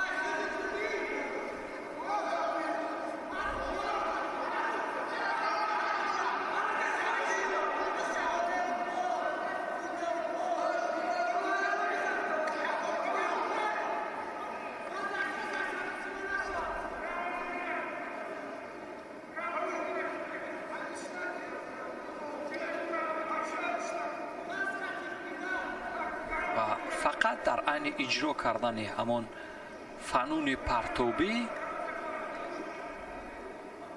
یا تکنیکه های کشتن جودو یکم همان تجربه ضعیفتر نشان میدهند، وگرنه از لحاظ سرعت و گرفتن کمیکات بسیار خوب هستند.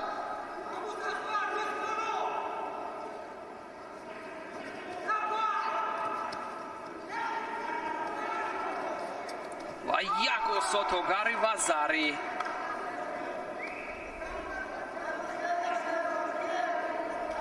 و به همین ترتیب دوستان عزیز همانطور که مشاهده کردیم خیراندش مرادزاده در این بخش پرتابی هلوک از بیرون موفق به کسب یک وزر شد و راه خود را برای وزاری عوضت ایپون همین طریق خیراندش مرادزاده غالب شد. دوستان عزیز نوارهای تدریجی رو با هم میبینیم و قضاوت خواهیم کرد که چگونه استفاده برد این اصولهای بسیار پسندیده و مورد نظر رو.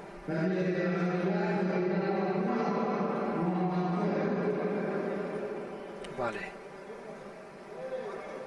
این همان لحظه اول بود که یک کستندگار گرفت و به همین ترتیب در مرحله چهار یک نهایی در مقابل مسعود احمدزاده رقابت خواهد کرد و هلوک از قسمت زاندو روما را بسیار خوب کرد استفاده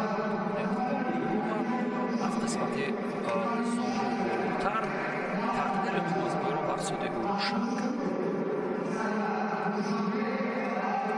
دش میرزازاده بسیار خوب درخشان شد.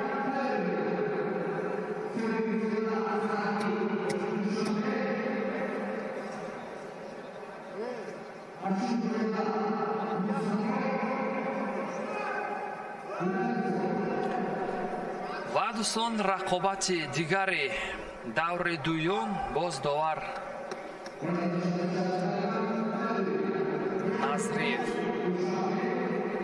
داور درجه بین المللی باقی ولی محمد ورزشگر از دسته ولایت صبح در مقابل علی جان سفرعلیف دست برابر کلوب ورزشی پرویز صابروف ورزشگر 20 ساله قرار می‌گیرد. алиҷон Сафаралиев дар даври аввал дар муқобили Парвиз Мелибойзода аз дастаи Хатлон пирӯз шуд ва буқӣ вале Муҳаммад бошад Нуров Айниддин аз дастаи Душанберо аз садди роҳ бардошта буд.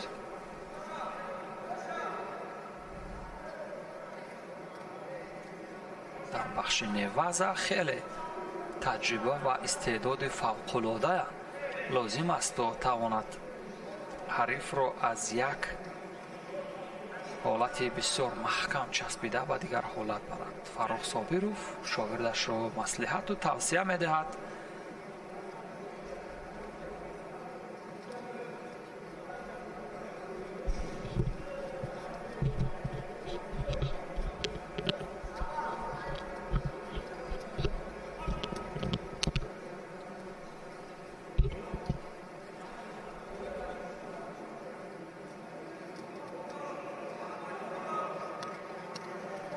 акнун мавқеият барои як партоби бисёр ҷаззобу диданӣ боз ҳамон Маки Коми. ин Маки Коми яке аз партовҳои ҷаззобу диданӣ ва ба ҳамин тартиб Алиҷон Сафаралиев бисёр ҷаззоб зоҳир шуд. бори дигар наворҳои тадриҷиро мебинем.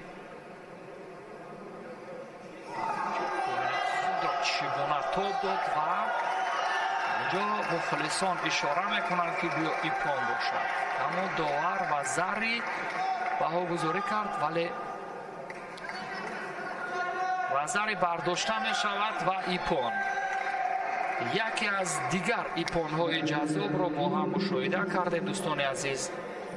дар ҳоле ки Алиҷон Сафаралиев ҳарифаш вали Муҳаммад Боқиро ба ин равиши ғайриинтизорӣ ё ко отоши шояд агар гуфтан мумкин бошад, чун пои худро яъне бисёр мувофиқ гузошта буд ва ба ҳамин тартиб ҳарифро аз марҳилаи дуюм ҳазф кард ва худ ба марҳилаи чаҳорядниҳоӣ роҳ хат гирифт.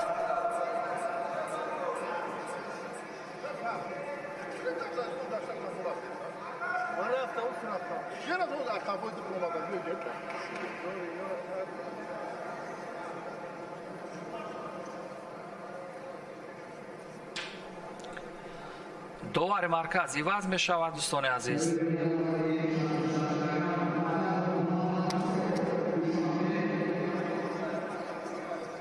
ва ин ҳам охирин рақобат дар даври дуюми рақобатҳо аст дӯстони азиз, ҷое ки Ориф Додов бо ҷудогии сафед дар муқобили ҳарифаш Баҳром Суфиев аз дастаи Хатлон-2 аз шаҳри Кӯлоб рақобатро барои роҳ ёфтан ба марҳилаи чаҳорякниҳоӣ шурӯъ карданд.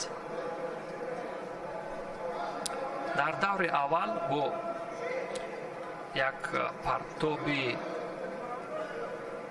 начандон мувофиқ ва лат хӯрдани дасти ҳарифаш дар Голденскол Баҳром Суфиев ба ин марҳила роҳ ёфт, вале Ориф Додов бошад бо истифода аз техникаҳои мунҳасир ба фардаш тавонист ки ба ин ҷои рақобатҳо роҳ ёбад. варзишгарон дар муқобили ҳамдигар куштин гирифтаанд. борҳо Ориф Додов бештар пирӯзӣ ба даст овардааст ва аз ин лиҳоз шинохти хубе доранд дар муқобили ҳамдигар ҳардуи варзишгарон. Ориф Додов усули зарбаоии пушти пойро истифода мекунад, вале ин ҳеҷ натиҷае намебахшад. Деоши ҳарай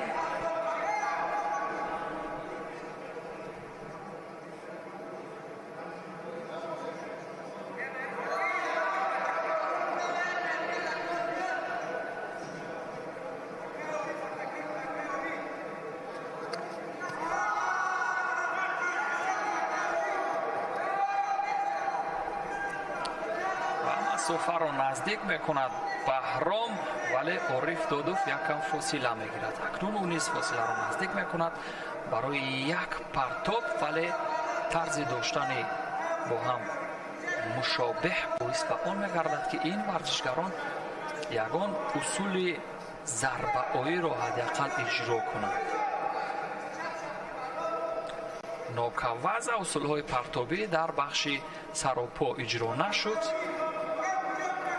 усули нокаваза ин ду фани партобӣ саропо точи ваза ва ҳамчунин фануни қурбонӣ ё умуман ҳамун фаноне ки ҳарф ба ипон мағлуб мешавад, яъне иҷрокунандаи усул худи тури ва ба афтидани худ ба самти паҳлӯ ё ақиб умуман ҳамроҳ бо нафаре ки зери усул қарор мегирад ё ҳамон ука ӯро партоб карда ё ба замин оликатами партоб мезанад. ва ба ҳамин тартиб дар бахши усулҳои партобӣ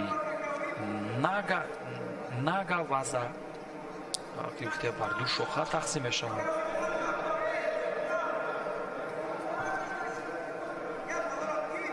метавон гуфт ки ин варзишгарон дар ин бахшҳо низ бисёр муваффақ зоҳир шуданд, вале вақт нишон хоҳад дод то сонияҳои поёнӣ ки ҳанӯз фурсат ҳаст кадоме аз варзишгарон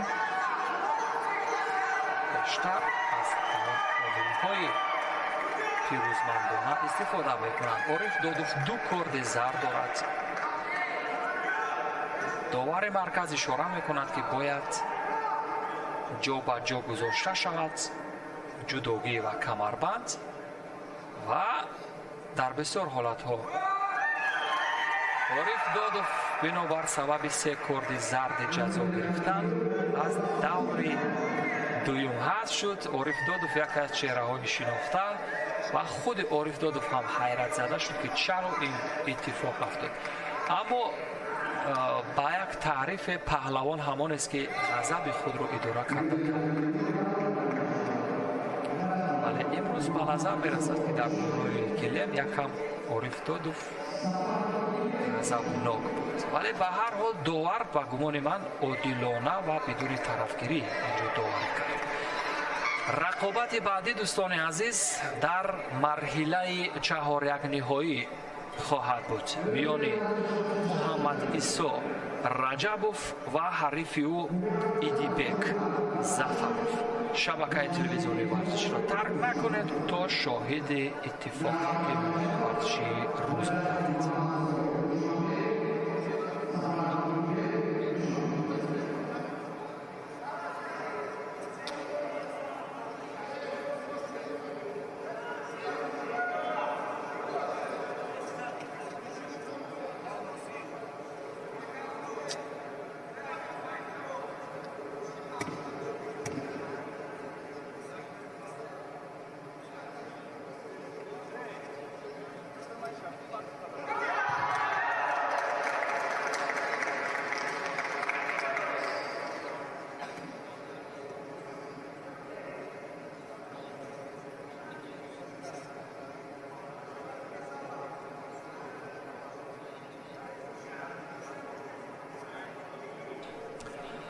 ва инак дӯстони азиз, ин ҳам оғози марҳилаи чаҳорякниҳоӣ, ҷое ки Раҷабов Муҳаммад Исо, ин шогирди Шералӣ Бозоров, дар муқобили Идибек Сафаров рақобат мекунад. Идибек Сафаров дар ҳамон лаҳзаи аввал дар ҳоли иҷро кардани як сеои наге дасту панҷа нарм кард дар муқобили ҳарифаш, вале муваффақ нашуд, чун Муҳаммад Исо низ дар рақобатҳои аввалу дуюми худ бисёр варзишгари бориз зоҳир шуда буд.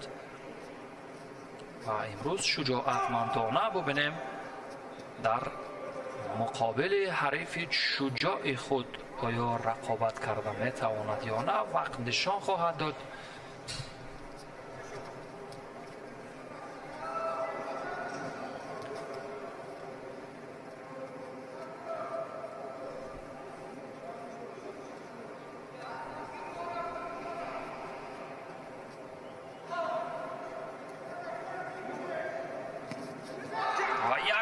بسیاری نکه و زیدی حمله.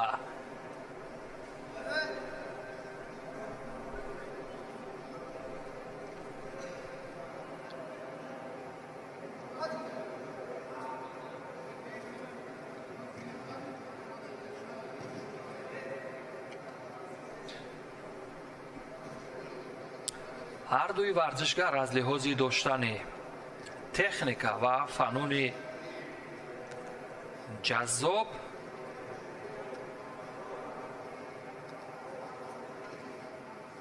با هم خیلی شباهت دارند از لحاظ که مقاومت و همون لحظه های اولی چنگ و گریبان همدیگر زدن را به نمایش میگذارند و سرعتناکی آنها نیز بسیار خوب به نظر میرسند.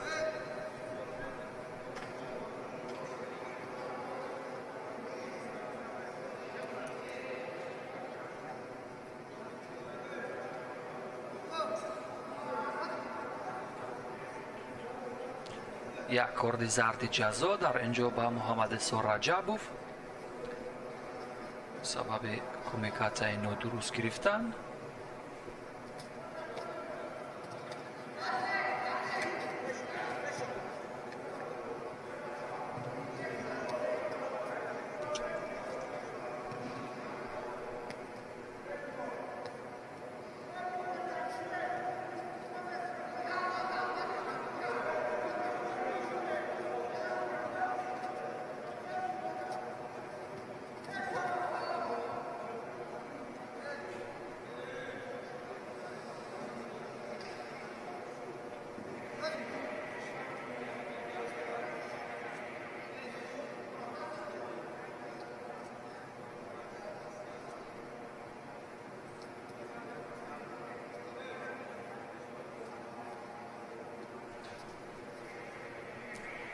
و دوره به دوره برای این ورزشگران رقابت کردن در مقابل حریفان با تجربه تر صورت میگیرد. از این رو برایشان مشکل گذرتر خواهد بود.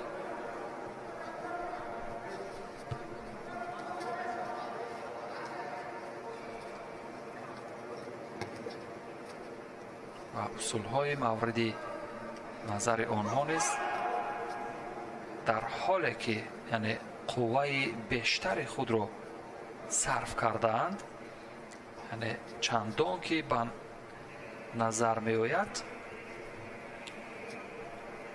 یعنی روی نمی دهند. از همین لحاظ یگانه عاملی که در تناسب غالبیت برای ورزشگران این نقش مهم می بازد این هم همان داشتن راه نفسکشی آزاد و توانستن ذخیره کردن قوه خود یا به تعبیر قوه یعنی خود رو توانسته برای یعنی رقابت های حساستر احتیاط کردن و یک اوچیماتا و گلدنسکو وقتی اساسی به انجام میرسد. دوستان عزیز همین طریق این هم باز یک گلدنسکوی دیگر و محمد اسحاق رجبوف با جدوگی سفید در مقابل ادیبک سفرف. برای راه یافتن به مرحله نیم نهایی تلاش میکنند این ورزشگران و یک پرتاب سری شانه بسیار به مورد بود.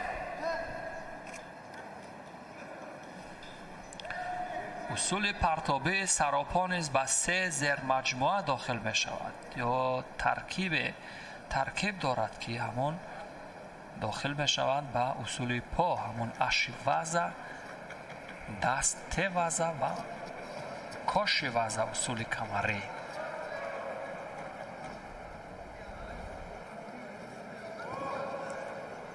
ولی این بار هم موفق نشد کسی از ورزشگران.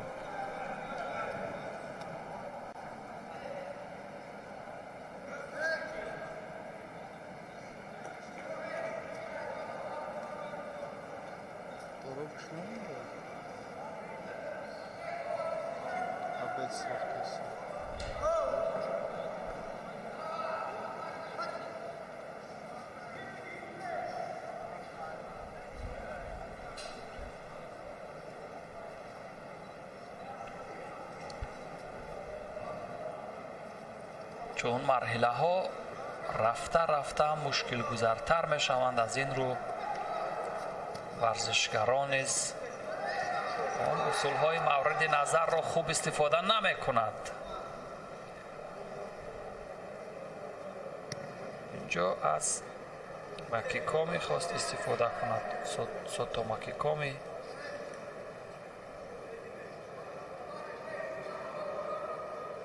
ولی موفق نشد.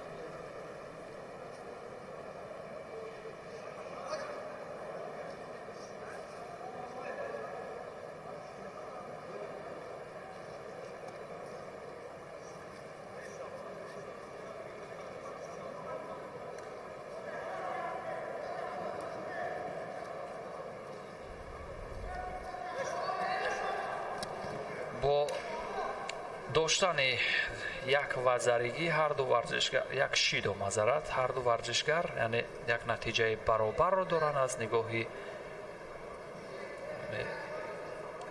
آگاهی.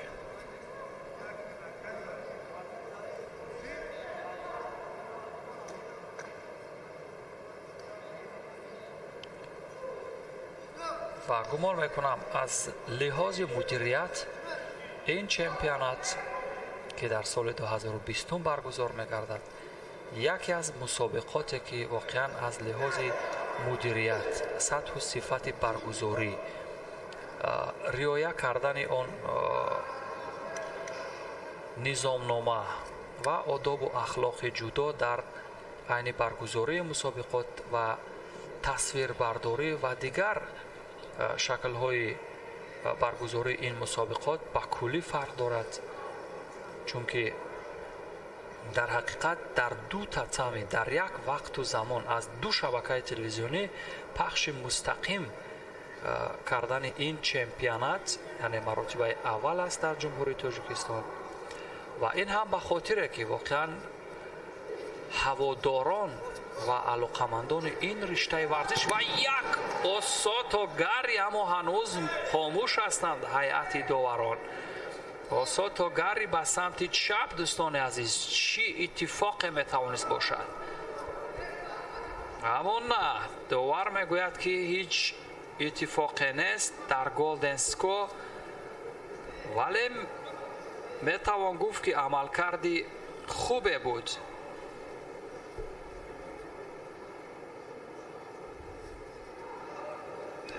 به هر حال در نوارهای تدریجی مشاهده خواهیم کرد که چی اتفاقی آنجا افتاد که داوران هم در موردش هیچ قضاوتی نکردند.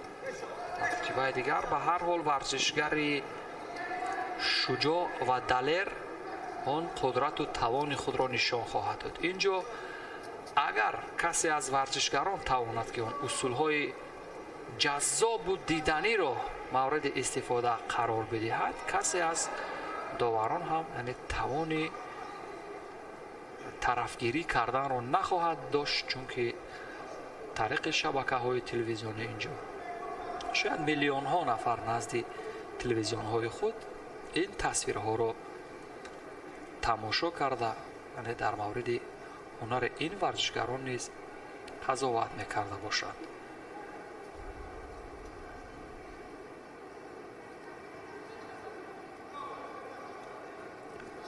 و ادامه می‌یابد رقابت میان محمد اسحاق رجبوف و ایدیبک سفروف، یکی از گلدنسکوهای طولانی و یک برداشته زدن و همچنین ماکیکومی، سوتو ماکیکومی و به نتیجه هر دو ورزشگر نیز خوب کوشش کردند دوستان عزیز.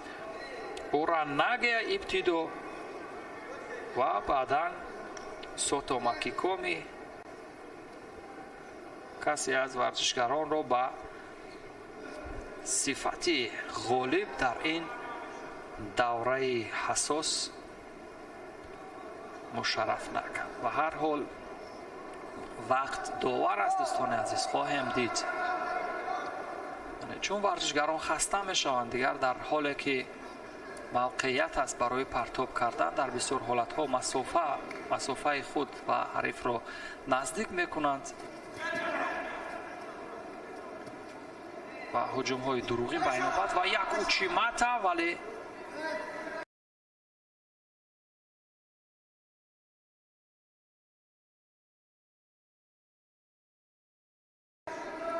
داور مرکز نیز میگوید است دو عملکرد در همان لحظه‌های پایانی از سوی ایدیبک سفروف بود. در اینجا گمان میکنم با سبب کمکوری اگر بر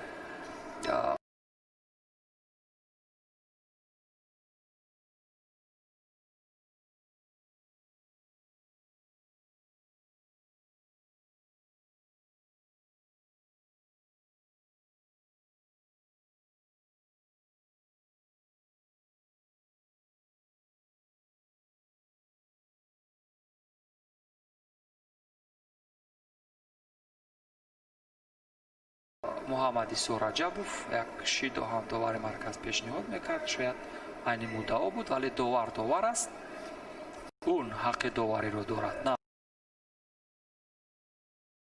ما از این لحاظ ما فقط در مورد جزئیات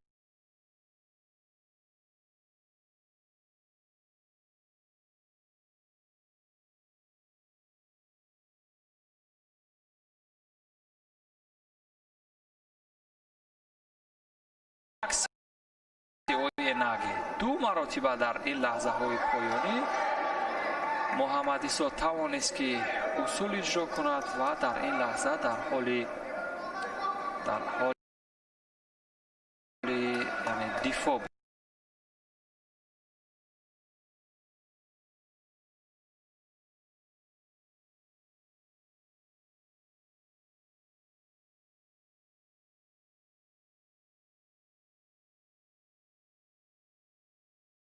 بیشتر از خود دفاع میکرد با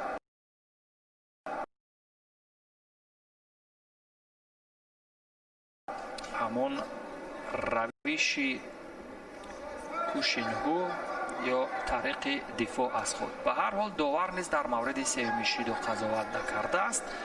یکی از طولانی ترین رقابت ها که مدت 10 دقیقه می شود که با هم تماشا میکنیم دوستان عزیز، همین رقابت است. یک اوچیماتایی هنوز به سامان نرسیده از سوی ایدیبک سفروف و در بخش کار در زمین کانسیتسو وازا یا اصول دردناکی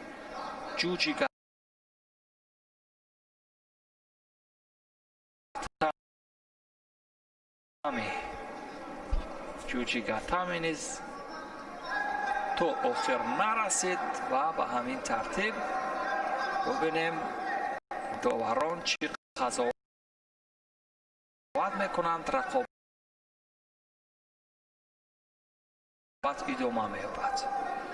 این گونه رقابت ها نیز در عرصه جهانی نیز بارها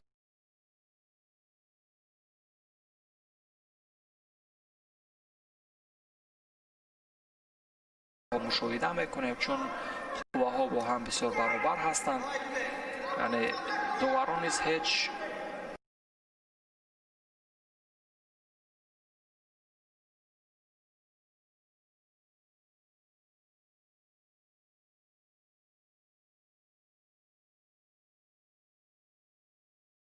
خلاصه یا چی قضاوت میکند. هنوز داور مرکز و هیئت داوران نیز هیچ خلاصه نکردند و رقابت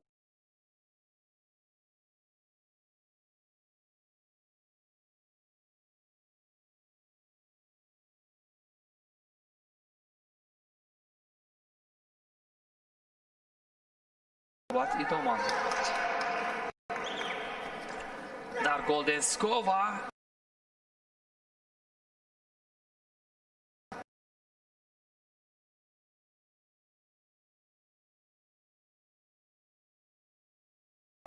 همان پرتاب‌های معمولی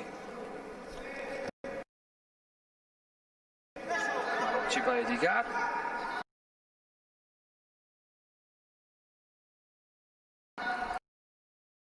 از سوی ایدیبک و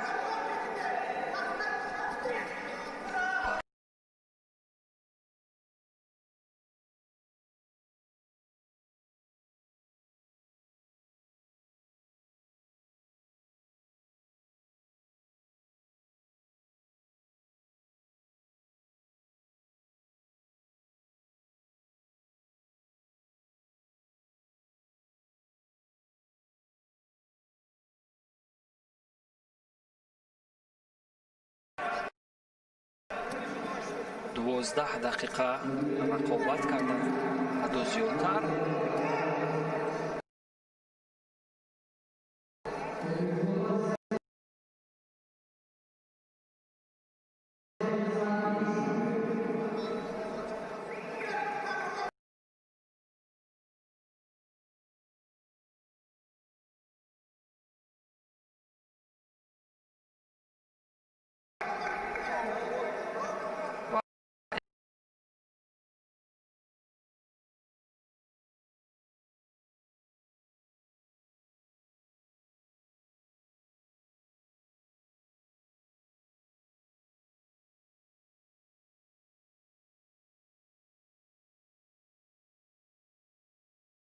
که از رقابت‌های نفسگیر برای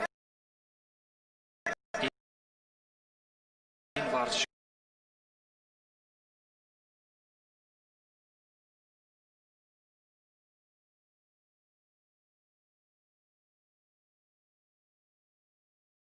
و بالاخره اینجا اصول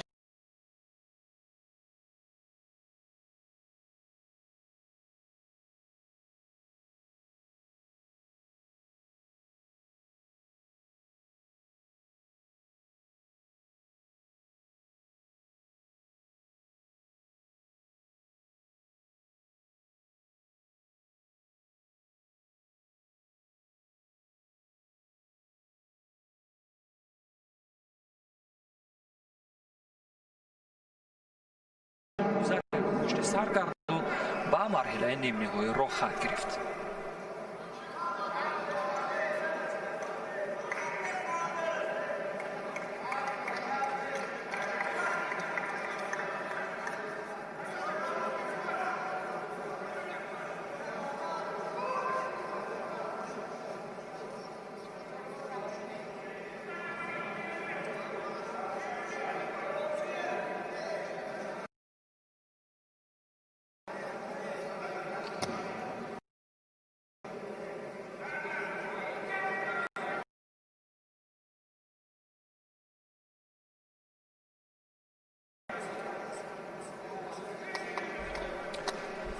و دوستان عزیز، باز همون دست پرور مکتب ورزشی ولایت مختار کوهستان بدخشان فرقت مبارک قدموف با جودوگی سفید در مقابل حریفش نور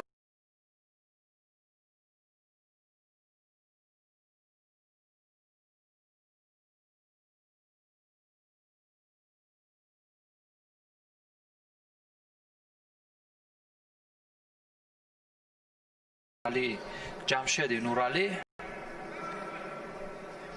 از دسته دوشنبه در رقابت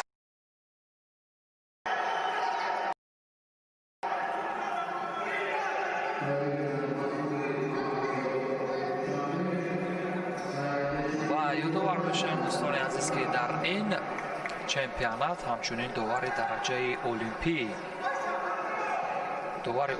درجه ب رمزیدین شمیروف نیز به صفت یکی از دستاندرکاران در بخش تکنیکی قضایی شمیروف یعنی تجربه اشتراک داوری در مسابقه های سطح جهانی را دارد. در اینجا نیز از هنر و استعداد او دستاندرکاران فدراسیون جودو استفاده خواهند کرد. جان نظریوف در بخش نوازه این ورزشکاران را تماشا و قضاوت کرد که هیچ چیز نبود. همینطور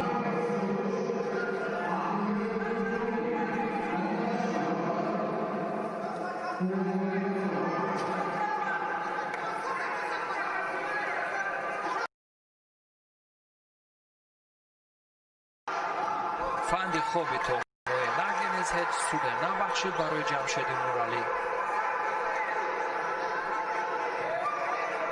و رفتن رقابت ها حساستر و پرهیجان‌تر بشوند. شور و شوق مخلصان و تشویقگران نیز در صحنه برگزاری مسابقات نیز به مشاهده میرسد و тарафдорон ё ташвиқгарон бо риояи фосилаи иҷтимоӣ байни ҳамдигар дар заманаи толори баргузории ин маҷмӯи бошкӯҳи варзишӣ ки мусобиқоти қаҳрамонии тоҷикистон дар риштаи ҷудо дар соли 2020 баргузор мегардад. аз наздик тамошо мекунанд ва гумон мекунам дар сурати ҳамагир набудани ин вабои қарни 21 шояд ин толор моломол аз тамошочиён мешавад, чун гӯштингирӣ ё ҳамин як партоби уранаге ва базари бардошта задан сури коми гоши бисёр ба маврид буд ва ба ҳамин тартиб як вазари ба намояндаи вилояти мухтори кӯҳистони бадахшон қадам фурқат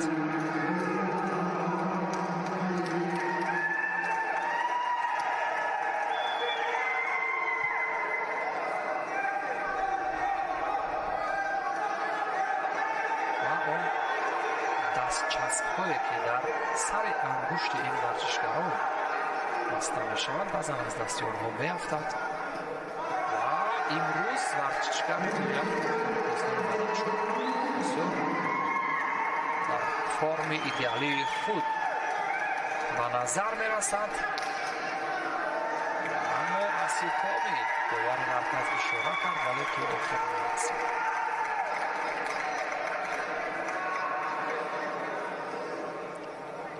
фақат имрӯз бар ду ҳарифаш ғолиб баромад ва феълан дар баробари ҳарифи сеюмаш аст.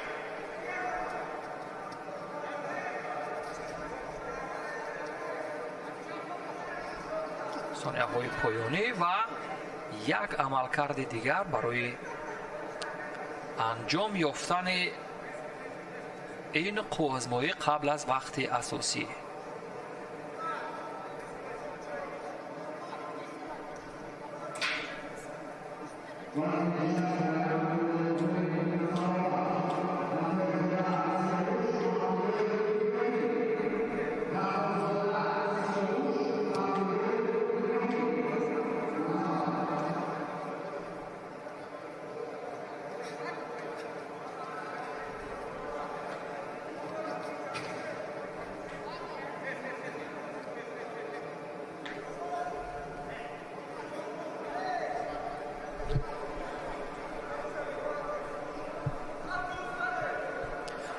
ва довар барои ҷобаҷогузории либосҳои варзишгарон ишора кард. сонияҳои поёнии вақти асосӣ аст, дӯстони азиз. ва инҷо аз мураббаъ бори дигар хориҷ мешавад ҷамшеди нуралӣ ва ин боис ба он мегардад ки довари марказ бо сабаби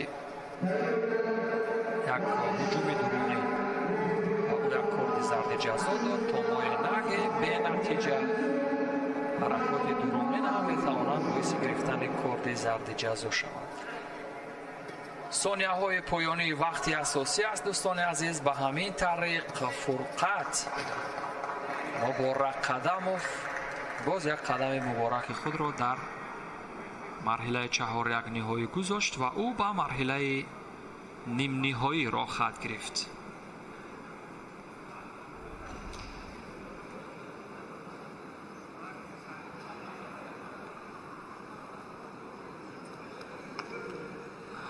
вале ҷамшеди нуралӣ бошад инҷо дар баробари бохтан якам ғамгин ва ҳайратзада буд, вале инҷо усули бардошта задан бисёр ба маврид буд аз сӯи муборак қадамов ва ӯ ба марҳилаи баъдии рақобатҳо ё нимниҳоӣ роҳ хат гирифт.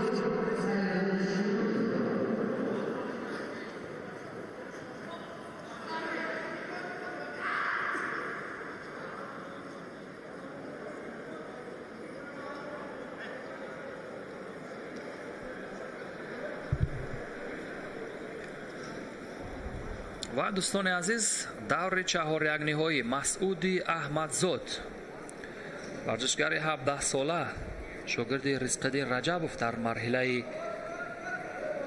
چهارگانه‌های در مقابل خیراندش مرادزاده از دسته ناحیه رشت با جدوگی کبود هست. رقابت رو در این مرحله حساس ادامه میدهند.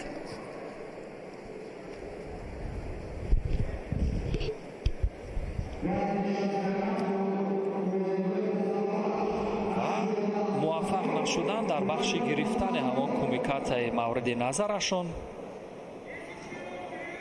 ورزشگران با هر گونه یعنی حرکاتی که در مقابل کمیکات حریف هست دست میزنند.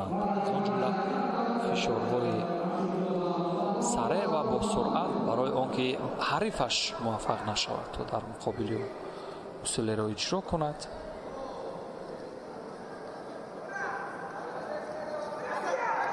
و یک پرتاب سیاه نگه موفق می شود یک وزری بگیرد. مسعودی احمدزاد احسن، بسیار با یک چست و چالاکی این روش مقبول را تا به پایان رساند و هنوز فرصت زیاد است اگر بخواهد در همین لحظه های اول رقابت کار را بر سود خویش تمام کند. پس یک وزر دیگر، ولی در صورت غیر حریف او آیا توان جبران کردن این وزری را دارد یا نه وقت نشان می‌دهد.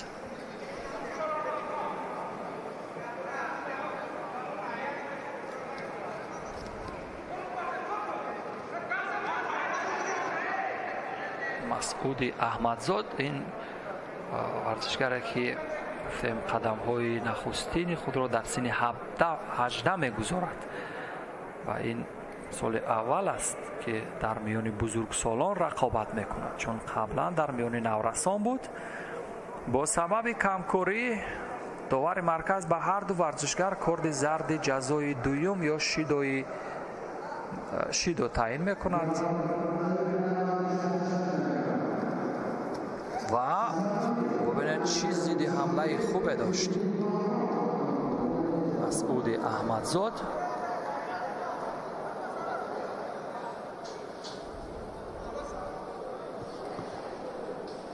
و ضد حمله ها امروز بسیار پیاپی شدند و به همین طریق پس از یک دور دیگر دوستان عزیز مرحله چهارگانه‌های انجام می شود و ما رقابت ورزشگران را در مرحله نیم نهایی خواهیم دید.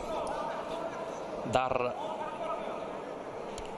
گلمی یکم یا در تتم یکم رقابت انجام شد و یک ضد حمله جذاب دیگر و به همین ترتیب مسعود احمدزاد قبل از انجام وقت اساسی وزر عوضت ایپان به مرحله نیم نهایی راه خط گرفت.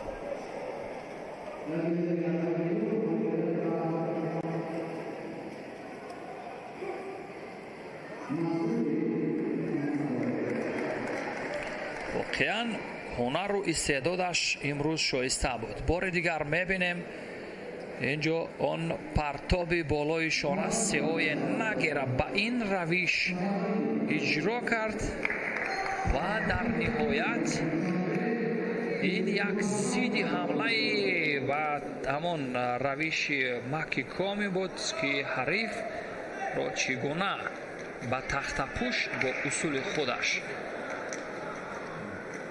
برای تتمی زد و به همین طریق به مرحله نیم نهایی راه خط گرفت. یک رقابت دیگر باقی مانده است دوستان عزیز در مرحله چهارگانه‌ای، جایی که اینجا ناصر داور درجه جمهوریوی این رقابت را داوری میکند. باز یک شاگرد فرخ صابروف این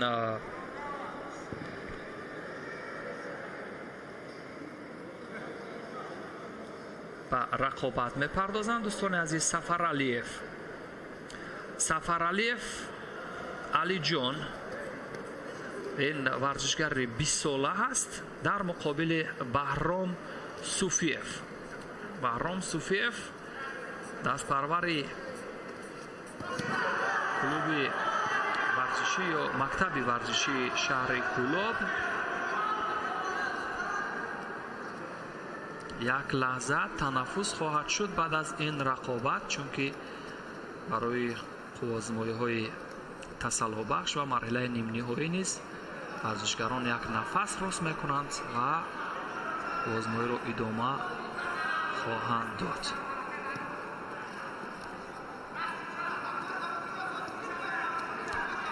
از گروه A و B نفران غالب به مرحله نیم نهایی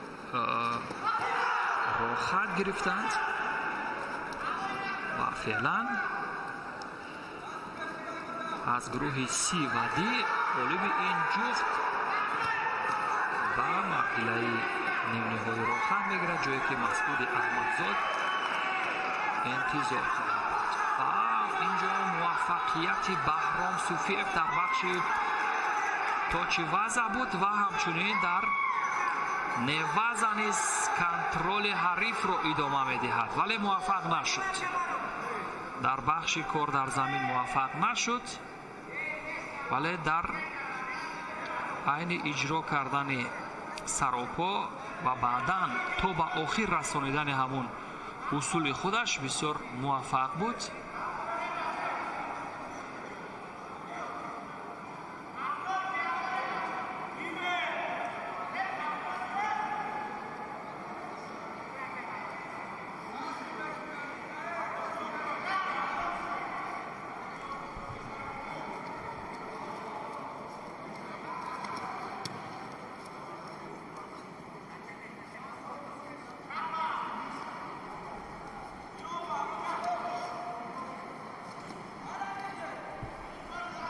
علاقه دقیقه وقت اساسی، دقیقه های وقت اساسی نیست شد دوستان عزیز و رقابت ادامه دارد، جایی که دو پهلوان با استعداد در مرحله چهار یک نهایی روی هم قرار دارند و ببینیم موفقیت بر جانب کدام ورزشگر خواهد بود.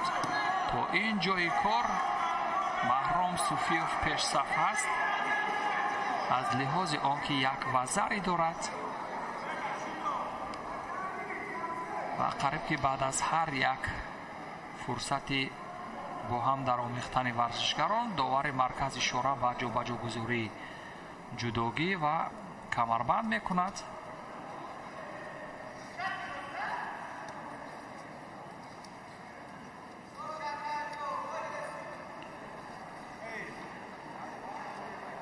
و اکنون مقاومت ناصحیح نگذاشتن که کمیکت حریف گرفته شود بر بهرام صوفیف یک کارت زرد جزا داده شد. نتیجه از نظر کارت های زرد یا شیدوها برابر 1-1 است. امروز در بخش نوزع و دیگر اصول های از لحاظ فیزیکی اجرا می شده بهرام صوفیف پیش صف است.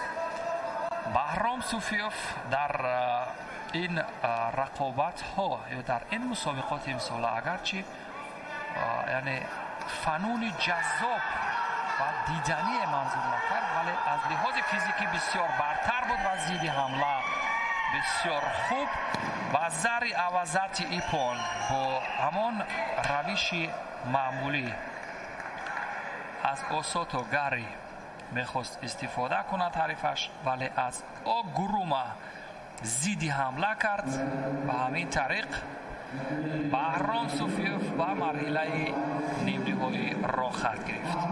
نوارهای تدریجی را میبینیم دوستان عزیز. اینجا همون قسمتی برداشته و بدن زدن، اینجا یک وزری دادن چون تا آخر حریف را توانست که کنترل کند. دست حریف از قسمتی شکمش بود و این هم یک زیدی حمله که با گروما به پایان رسید. همین طریق دوستان عزیز با راه یافتن بهرام صوفیف به مرحله نیم نهایی ما نیز یک لحظه تنفس میکنیم و در لحظه های بعدی با شما خواهیم بود.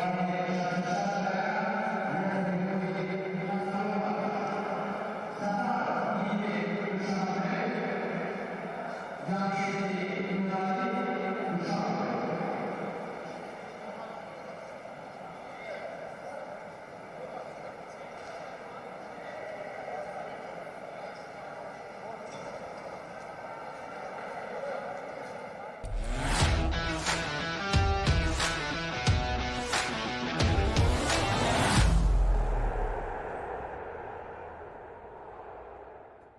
17-уми чемпионати Тоҷикистон миёни дастаҳои Лигаи олии душанбе 8 вардишгоҳи марказии шаҳри Ваҳдат ва биёед сараввал мутаваҷҷеҳ мешавем ба ҳайати аллакай ин чиз таъхир ёфт ва Шӯҳрат Элмуродов ба ҳайати ин даста ҳам омадааст ва ҳоло мебинем ки ӯ дар маркази майдон таҳти рақами 8 бозӣ хоҳад кард. Хуб, дар маркази майдон хуб душанбе 83 қабл аз он ки бо Локомотив Помир бозӣ баргузор кунад, албатта бозиҳои бисёр ҳам ҳоло партов анҷом дода мешавад. Ба хати ҳамла Элшибек Рашидбеков аввалин шуда ба тӯб мерасад ва мебинем ки чӣ гуна ҳуҷуми дастаи душанбе 83 идома мекунад. Партов ба ҷаримагоҳ, аммо физиатгар Дилшод Расулов нақши ӯро иҷро хоҳад кард. имконият барои бозигарони душанбе 83. Партоби хеле ҳам хуб. Элшибек Рашидбеков ирсоли тӯб ба Хуршед Абдуллоев. Фурсат барои партоби Шаҳром Сулаймонов. Вазъияти бисёр хафнок. Зарба аз масофаи дур ва офарин ба биёед мутаваҷҷеҳ шавем ба лаҳзаи такрор. Бо пӯи рост зарбаро иҷро карда Эмомалӣ Аҳмадхон. Сейви олӣ Азимҷон Қараев сабаб шуд ки дарвозаи душанбе 83 аз голи ми нигоҳ дошта шавад. Тӯбро намедиҳад. Партоби навбатӣ ба канори майдон. Хуршед Абдуллоев аз канори чап ҳоло партоби ба ҷаримагоҳи дастаи Локомотив ва гол!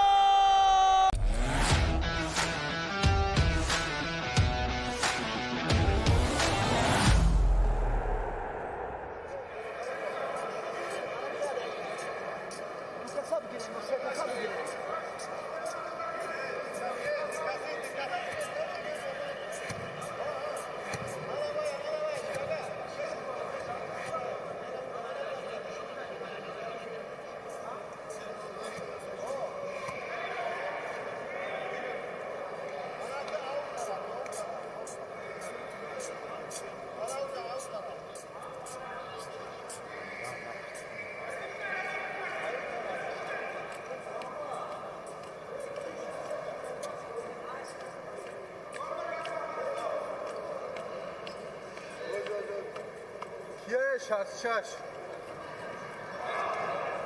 Ha?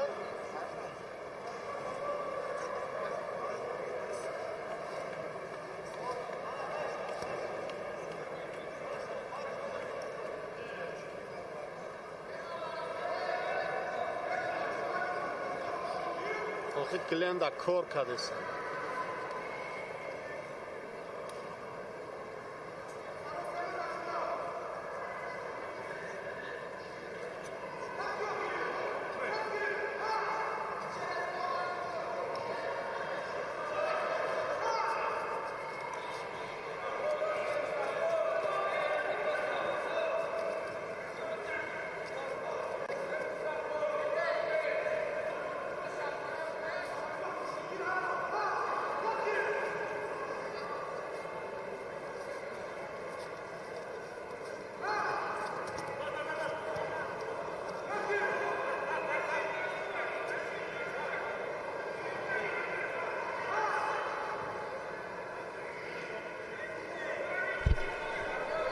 دوستان عزیز گزارش مستقیم ما ادامه می‌یابد از جریان رقابت‌های چمپیونات جمهوری تاجیکستان عاید به جودو در سال 2020 و اینجا مجمع قصر تنیس و مجمع آبی شهر دوشنبه است و مرحله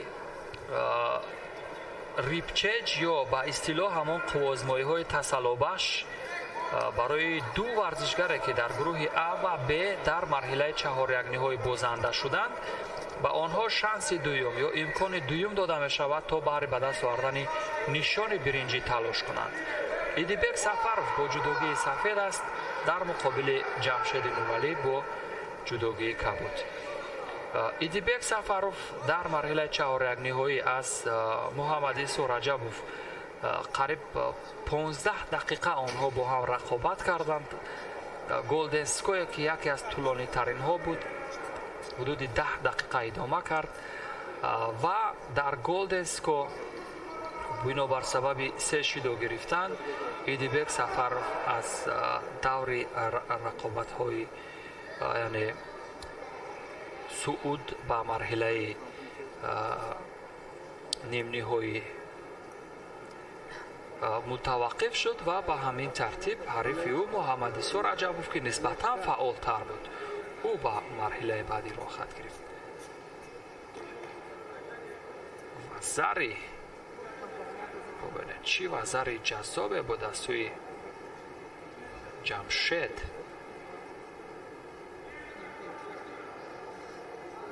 جمشید نورعلی پیش صف است اکنون و با سبب یک چنگ نادرست بر روی حریفش او کمی به حریف بر طبیب نیاز دارد. این هم گمان میکنم چندان آسیب جدی نیست و پس از چند لحظه بر رقابت برمیگردد. پس از رسانیدن یوری اولیه طبی و به همین ترتیب رقابت ادامه می‌یابد در آزمایش‌های به تعبیر تسلی بخش یا امکان دوم برای نشانی برنجی. غالب جفت نوبتی دوستان به مرحله راه می‌یابد که با بازنده مرحله نیم نهایی برای به دست آوردن نشانی برنجی تلاش می‌کند.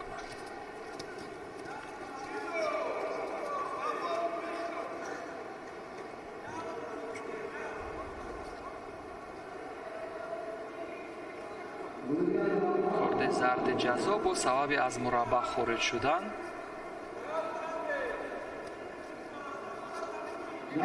جمشید نورعلی و به همین ترتیب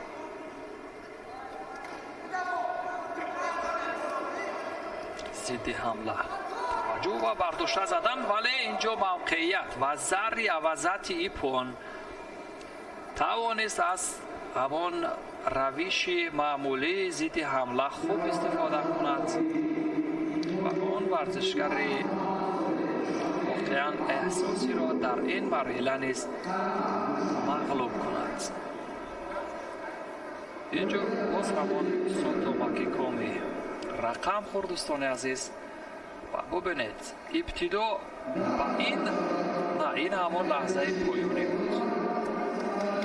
او همان اصول برداشته زدن سور کام گاشی را میخواست استفاده کند، ولی ضد حمله سوتو ماکیکومی بسیار بمورد بود و با همین طریق جمشید نورعلی با مغلوب مرحله نیم نهایی برای مدال برنجی تلاش خواهد کرد.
دوستان عزیز در مرحله رقابت هایی که یعنی شانس دوم بود بنابر سبب با میدان نبرآمدن ورزشگر خیراندیش مرادزاده حریف او اینجا از شهر دوشنبه علی جان سفرعلیف غالب شد و او برای مدال برنجی تلاش خواهد کرد.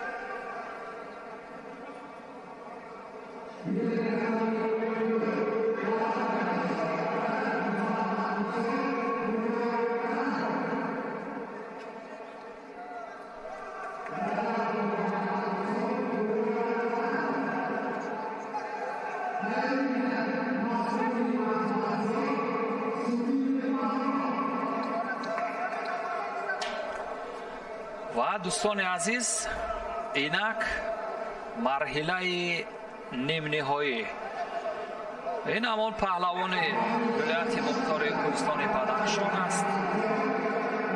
روی تحصیل‌های ما با جداگی کبود فرقت او در مقابل محمد اسا رجبوف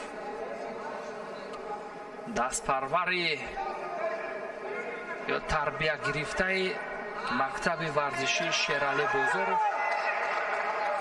با میدان رقابت در مرحله نیم نهایی میبراید.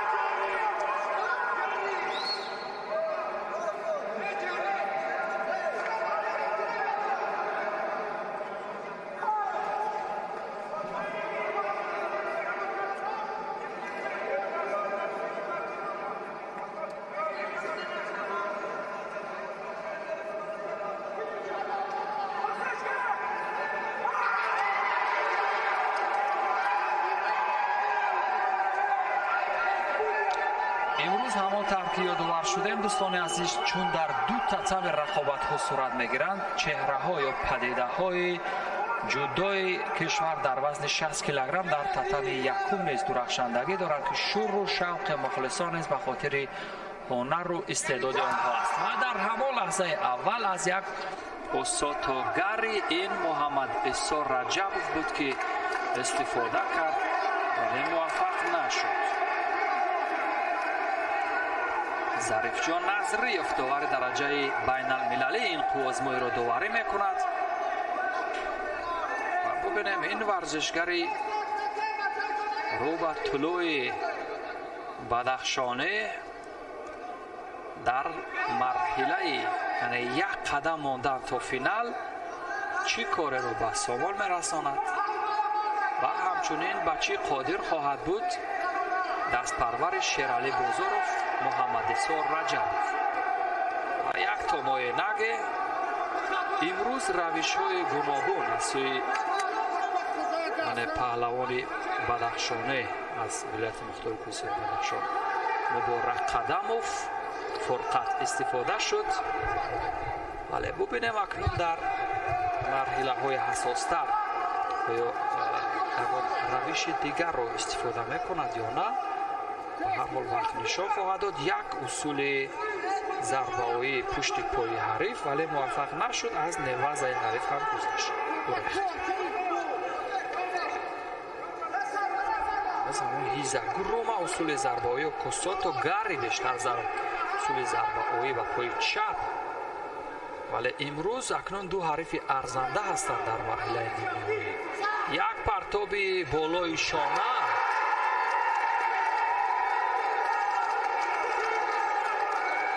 ولی کسی از ورزشکاران موفق نشد. پرتاب بالای شانه از سوی محمد اسا رجبوف در نظر بود به سبب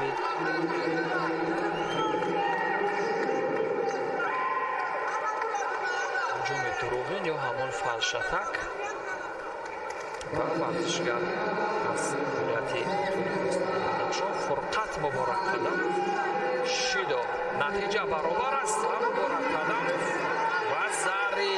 و زری هدیه کرد بر حریفش. اینجا محمد اسا نیز بسیار چست و چالاک ظاهر شد در قطار حریف بدخشانیش و به همین ترتیب یک وزری 2 دقیقه و 10 ثانیه دیگر تا انجام وقت اساسی و قضاوت داور هم گمان میکنم عین مدعا است، چون بسیار خوب و سریع وقت نتیجه رو مشاهده کرد. اکنون برداشته زدن و این ایپون باید باشد و بماند. اما داور و زری داد. اینجا سوریکام گاشی از سوی مبارک قدموف بسیار در سطح بلند اجرا شد. داور و زری داد. به هر حال ما داور نیستیم. داور ببینید چگونه تا آخر فشار داد، ولی از آن زاویه ایپون به نظر می رسید، از زاویه دیگر وزری. ولی قضاوت چون در دست خود داوران است، داوران حق دارند که خلاصه نهایی رو برآورند و زری.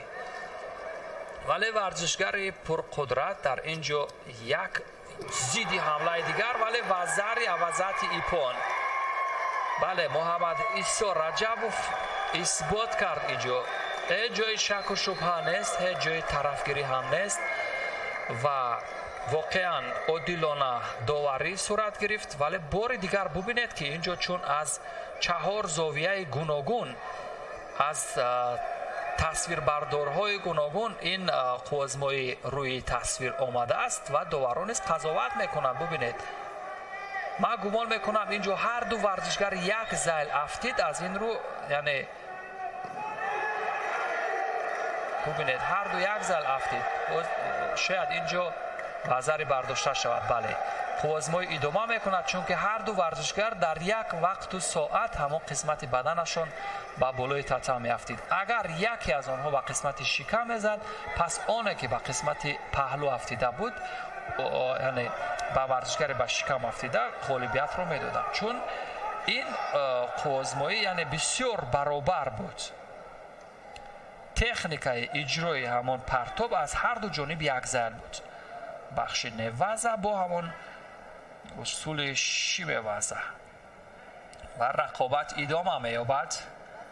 واقعا من اکنون اعتقاد حاصل کردم که در این رقابت ها هیچ طرفگیری از سوی داوران نشد و امیدوارم که نخواهد شود، چون داوران درجه بین المللی، رئیس فدراسیون جودوی تاجیکستان نوراللهیقوف، سرمربی تیم منتخب جودوی تاجیکستان محمد مراد عبدالرحمانوف، نایب رئیس فدراسیون جودوی تاجیکستان پرویز نوریان، داور درجه بین المللی کاتگوریای B رمزیدین شمیروف و دیگر داوران ما، سهراب رحیموف، آنهایی که در بخش آداب و اخلاق و رکنهای مهم احترام گذاشتن قوه و توان قدرت حریف یعنی کار کردند، آنها نیز در مورد هنر ورزشگران قضاوت میکنند و از همین لحاظ امیدوار هستیم که به همین شیوه ما میتوانیم یعنی جودوی خود را،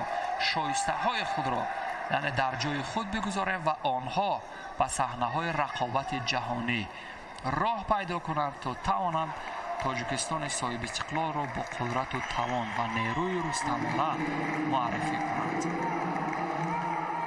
ورزشگری ولایت مختار کوهستان بدخشان فرقت مبارک قدموف خسته به نظر می رسد. اینجا شاگرد یا دستپرور شیرعلی بازاروف در مقابل شاگرد خوجندیجوف باور هست و بار دیگر ببینید نتیجه بسیار برابر هست. کسی از ورزشکاران قدرت پیدا کردن همون فرصتی که حریف رو پرتاب کند نمی‌یابد و وقتی اساسی به انجام میرسد باز یک گلدن اسکوی دیگر. امروز حدود 15 دقیقه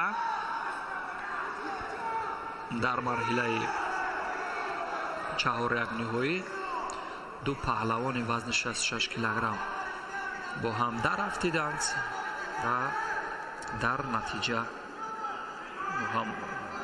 همین محمد ایسا بود که در گلدن اسکو 15 دقیقه گشتین گرفته بود و واقعا من نیز احسن میگویم به آن راه نفس کشی و آن مرحله های تمرینی که این ورزشگر پشت سر کرده است و اینجا با مورد بود که حریف را یک کم دیگر اگر در همان حالت فشار میداد و یک قسمت بدن حریف بالای تتمی برمیخورد پس او میتوانست که غالب شود.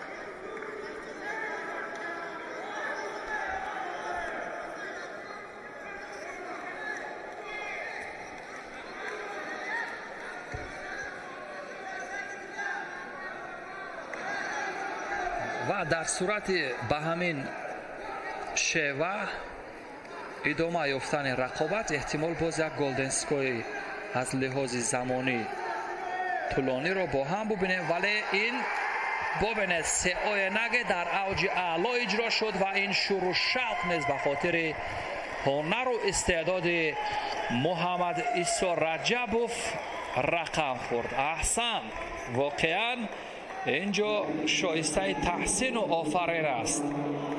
ببینید چگونه در اوج کمال خود در حالی که دقیقه پنجم قوازمای پشتی سر میشد محمد عیسی با این شکل زیبا سه آینگ را اجرا کرد و این سه آینگ ایپانی 100% بود. اگر یعنی این قبلا انجام میشد دوستان ما میتوانستیم یعنی این قوازمای رو در همه ثانیه های اول رقابت ببینیم این پیروزی رو. و رقابت آخران در گزارش امروزه ما در وزن 66 کیلوگرم در مرحله نیم نهایی است دوستان عزیز.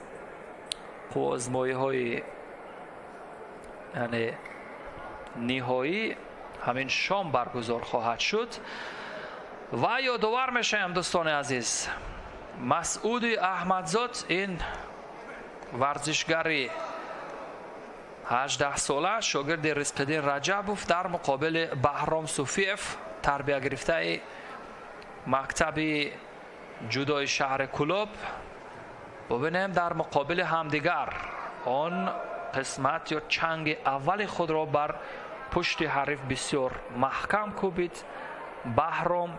ولی ببینیم اکنون هلوک بین را چگونه استفاده میکند تا کجا موفق می شود. وقت نشان خواهد داد. داور مرکز ناصر هم استید میگوید با سبب داشتن نادرست و یک هلوک از قسمت بیرون پای حریف.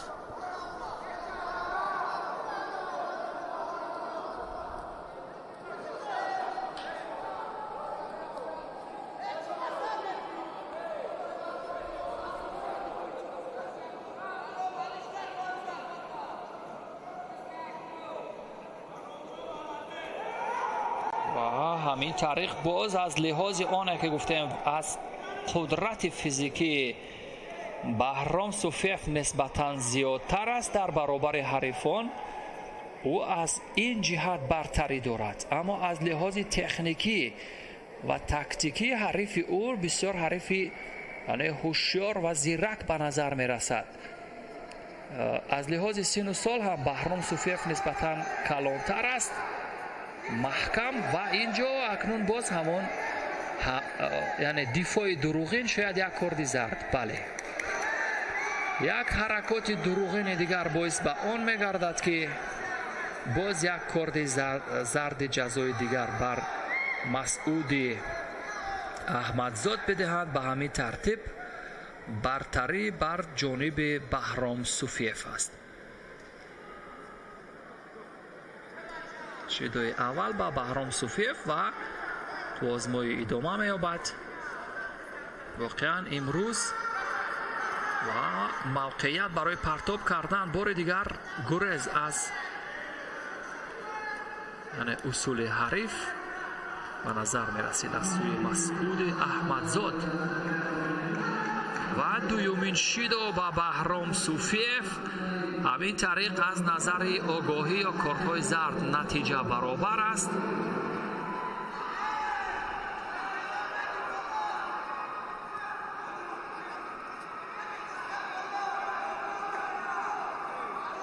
و باز استید میگوید داور مرکز و این نشانه سومین شیدو شاید باشد، چون در بسیار حالت‌ها نه، اما داور این بار توقف میکند. یکی از داورانی که امروز از لحاظ یعنی فرصت زمانی یعنی تستر میداد شیدوها رو فوراً قضاوت میکرد همین ناصر بود، اونه که مرحله نیم نهایی یعنی یکی از قوازمایی‌های آخرین این گزارش ما رو در اینجا داوری میکند.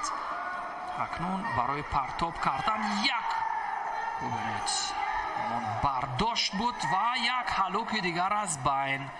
این از به نتیجه به پایان رسید. همین طریق در ثانیه های پایانی شیم وزن در بخش کار در زمین و این از موفق آمیز نبود. 1 دقیقه 19 ثانیه دیگر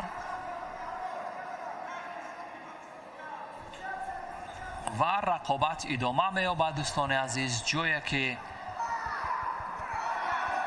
دو پهلوان در حال رشد و توسعه تاجیک در وزن 66 کیلوگرم برای فینال تلاش میکنند و بالاخره و زری، اما فرصت هست، این هنوز انجام کار نیست دوستان عزیز.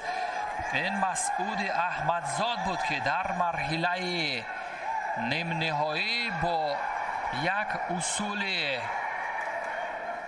قریب به تای آتش نزدیک بود. بله، تای آتش، چون یک دست حریف رو هم بسیار محکم داشت و همچنین با پای راست این عملکرد رو اجرا کرد برگمانم.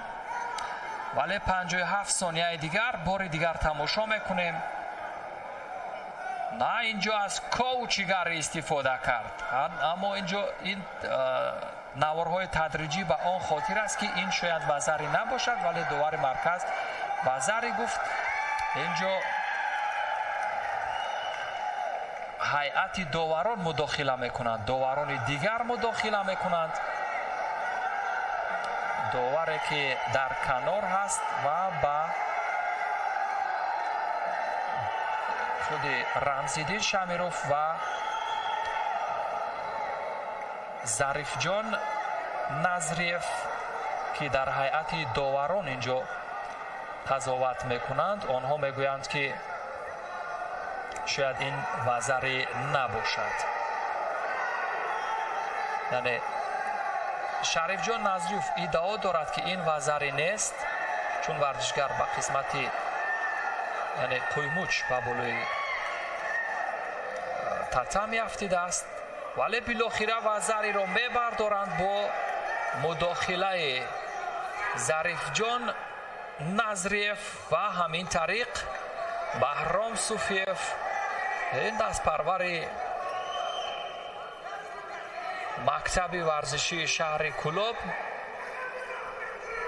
در مرحله نیم نهایی باز یک نفسی تازه خواهد گرفت. 55 ثانیه دیگر تا انجام وقت اساسی داوران وزری را برداشتند روی نما لوحه. ولی ببینید اینجا با سبب آنه که اجرای اصول خوفناک بود دوستان عزیز، یعنی بعضی از اصول‌های هستند که برای آسیب زدن به سلامتی ورزشکاران باعث می‌شوند. از همین سبب بود که اینجا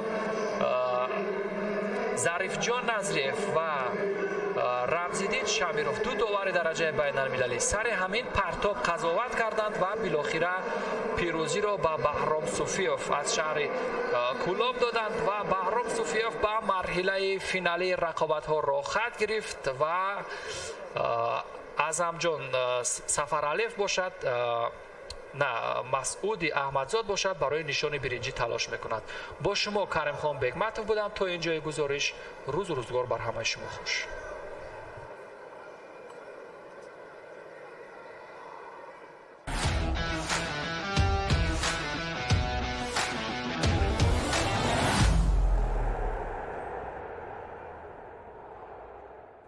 با عرض سلام دوستان ارجمند، هواداران همیشگی فوتبال، به خصوص هواداران و مخلصان فوتبال تاجیک، گزارش خود را از شهر دبی امارات متحده عرب منظور شما میکنیم و امروز تیم منتخب فوتبال تاجیکستان دوستان ارجمند بازی دوم دوستانه خود را در همین ماه برگزار میکند و البته این دفعه حریف تیم ملی فوتبال تاجیکستان اشتراکچی بازی نیم نهایی جام آسیا 2019 منتخب امارات متحده عرب است که امروز البته برای فوتبالبازان تاجیک و عموما برای تمامی هیئت دسته ما یک بازی خیلی هم جدی در پیش است.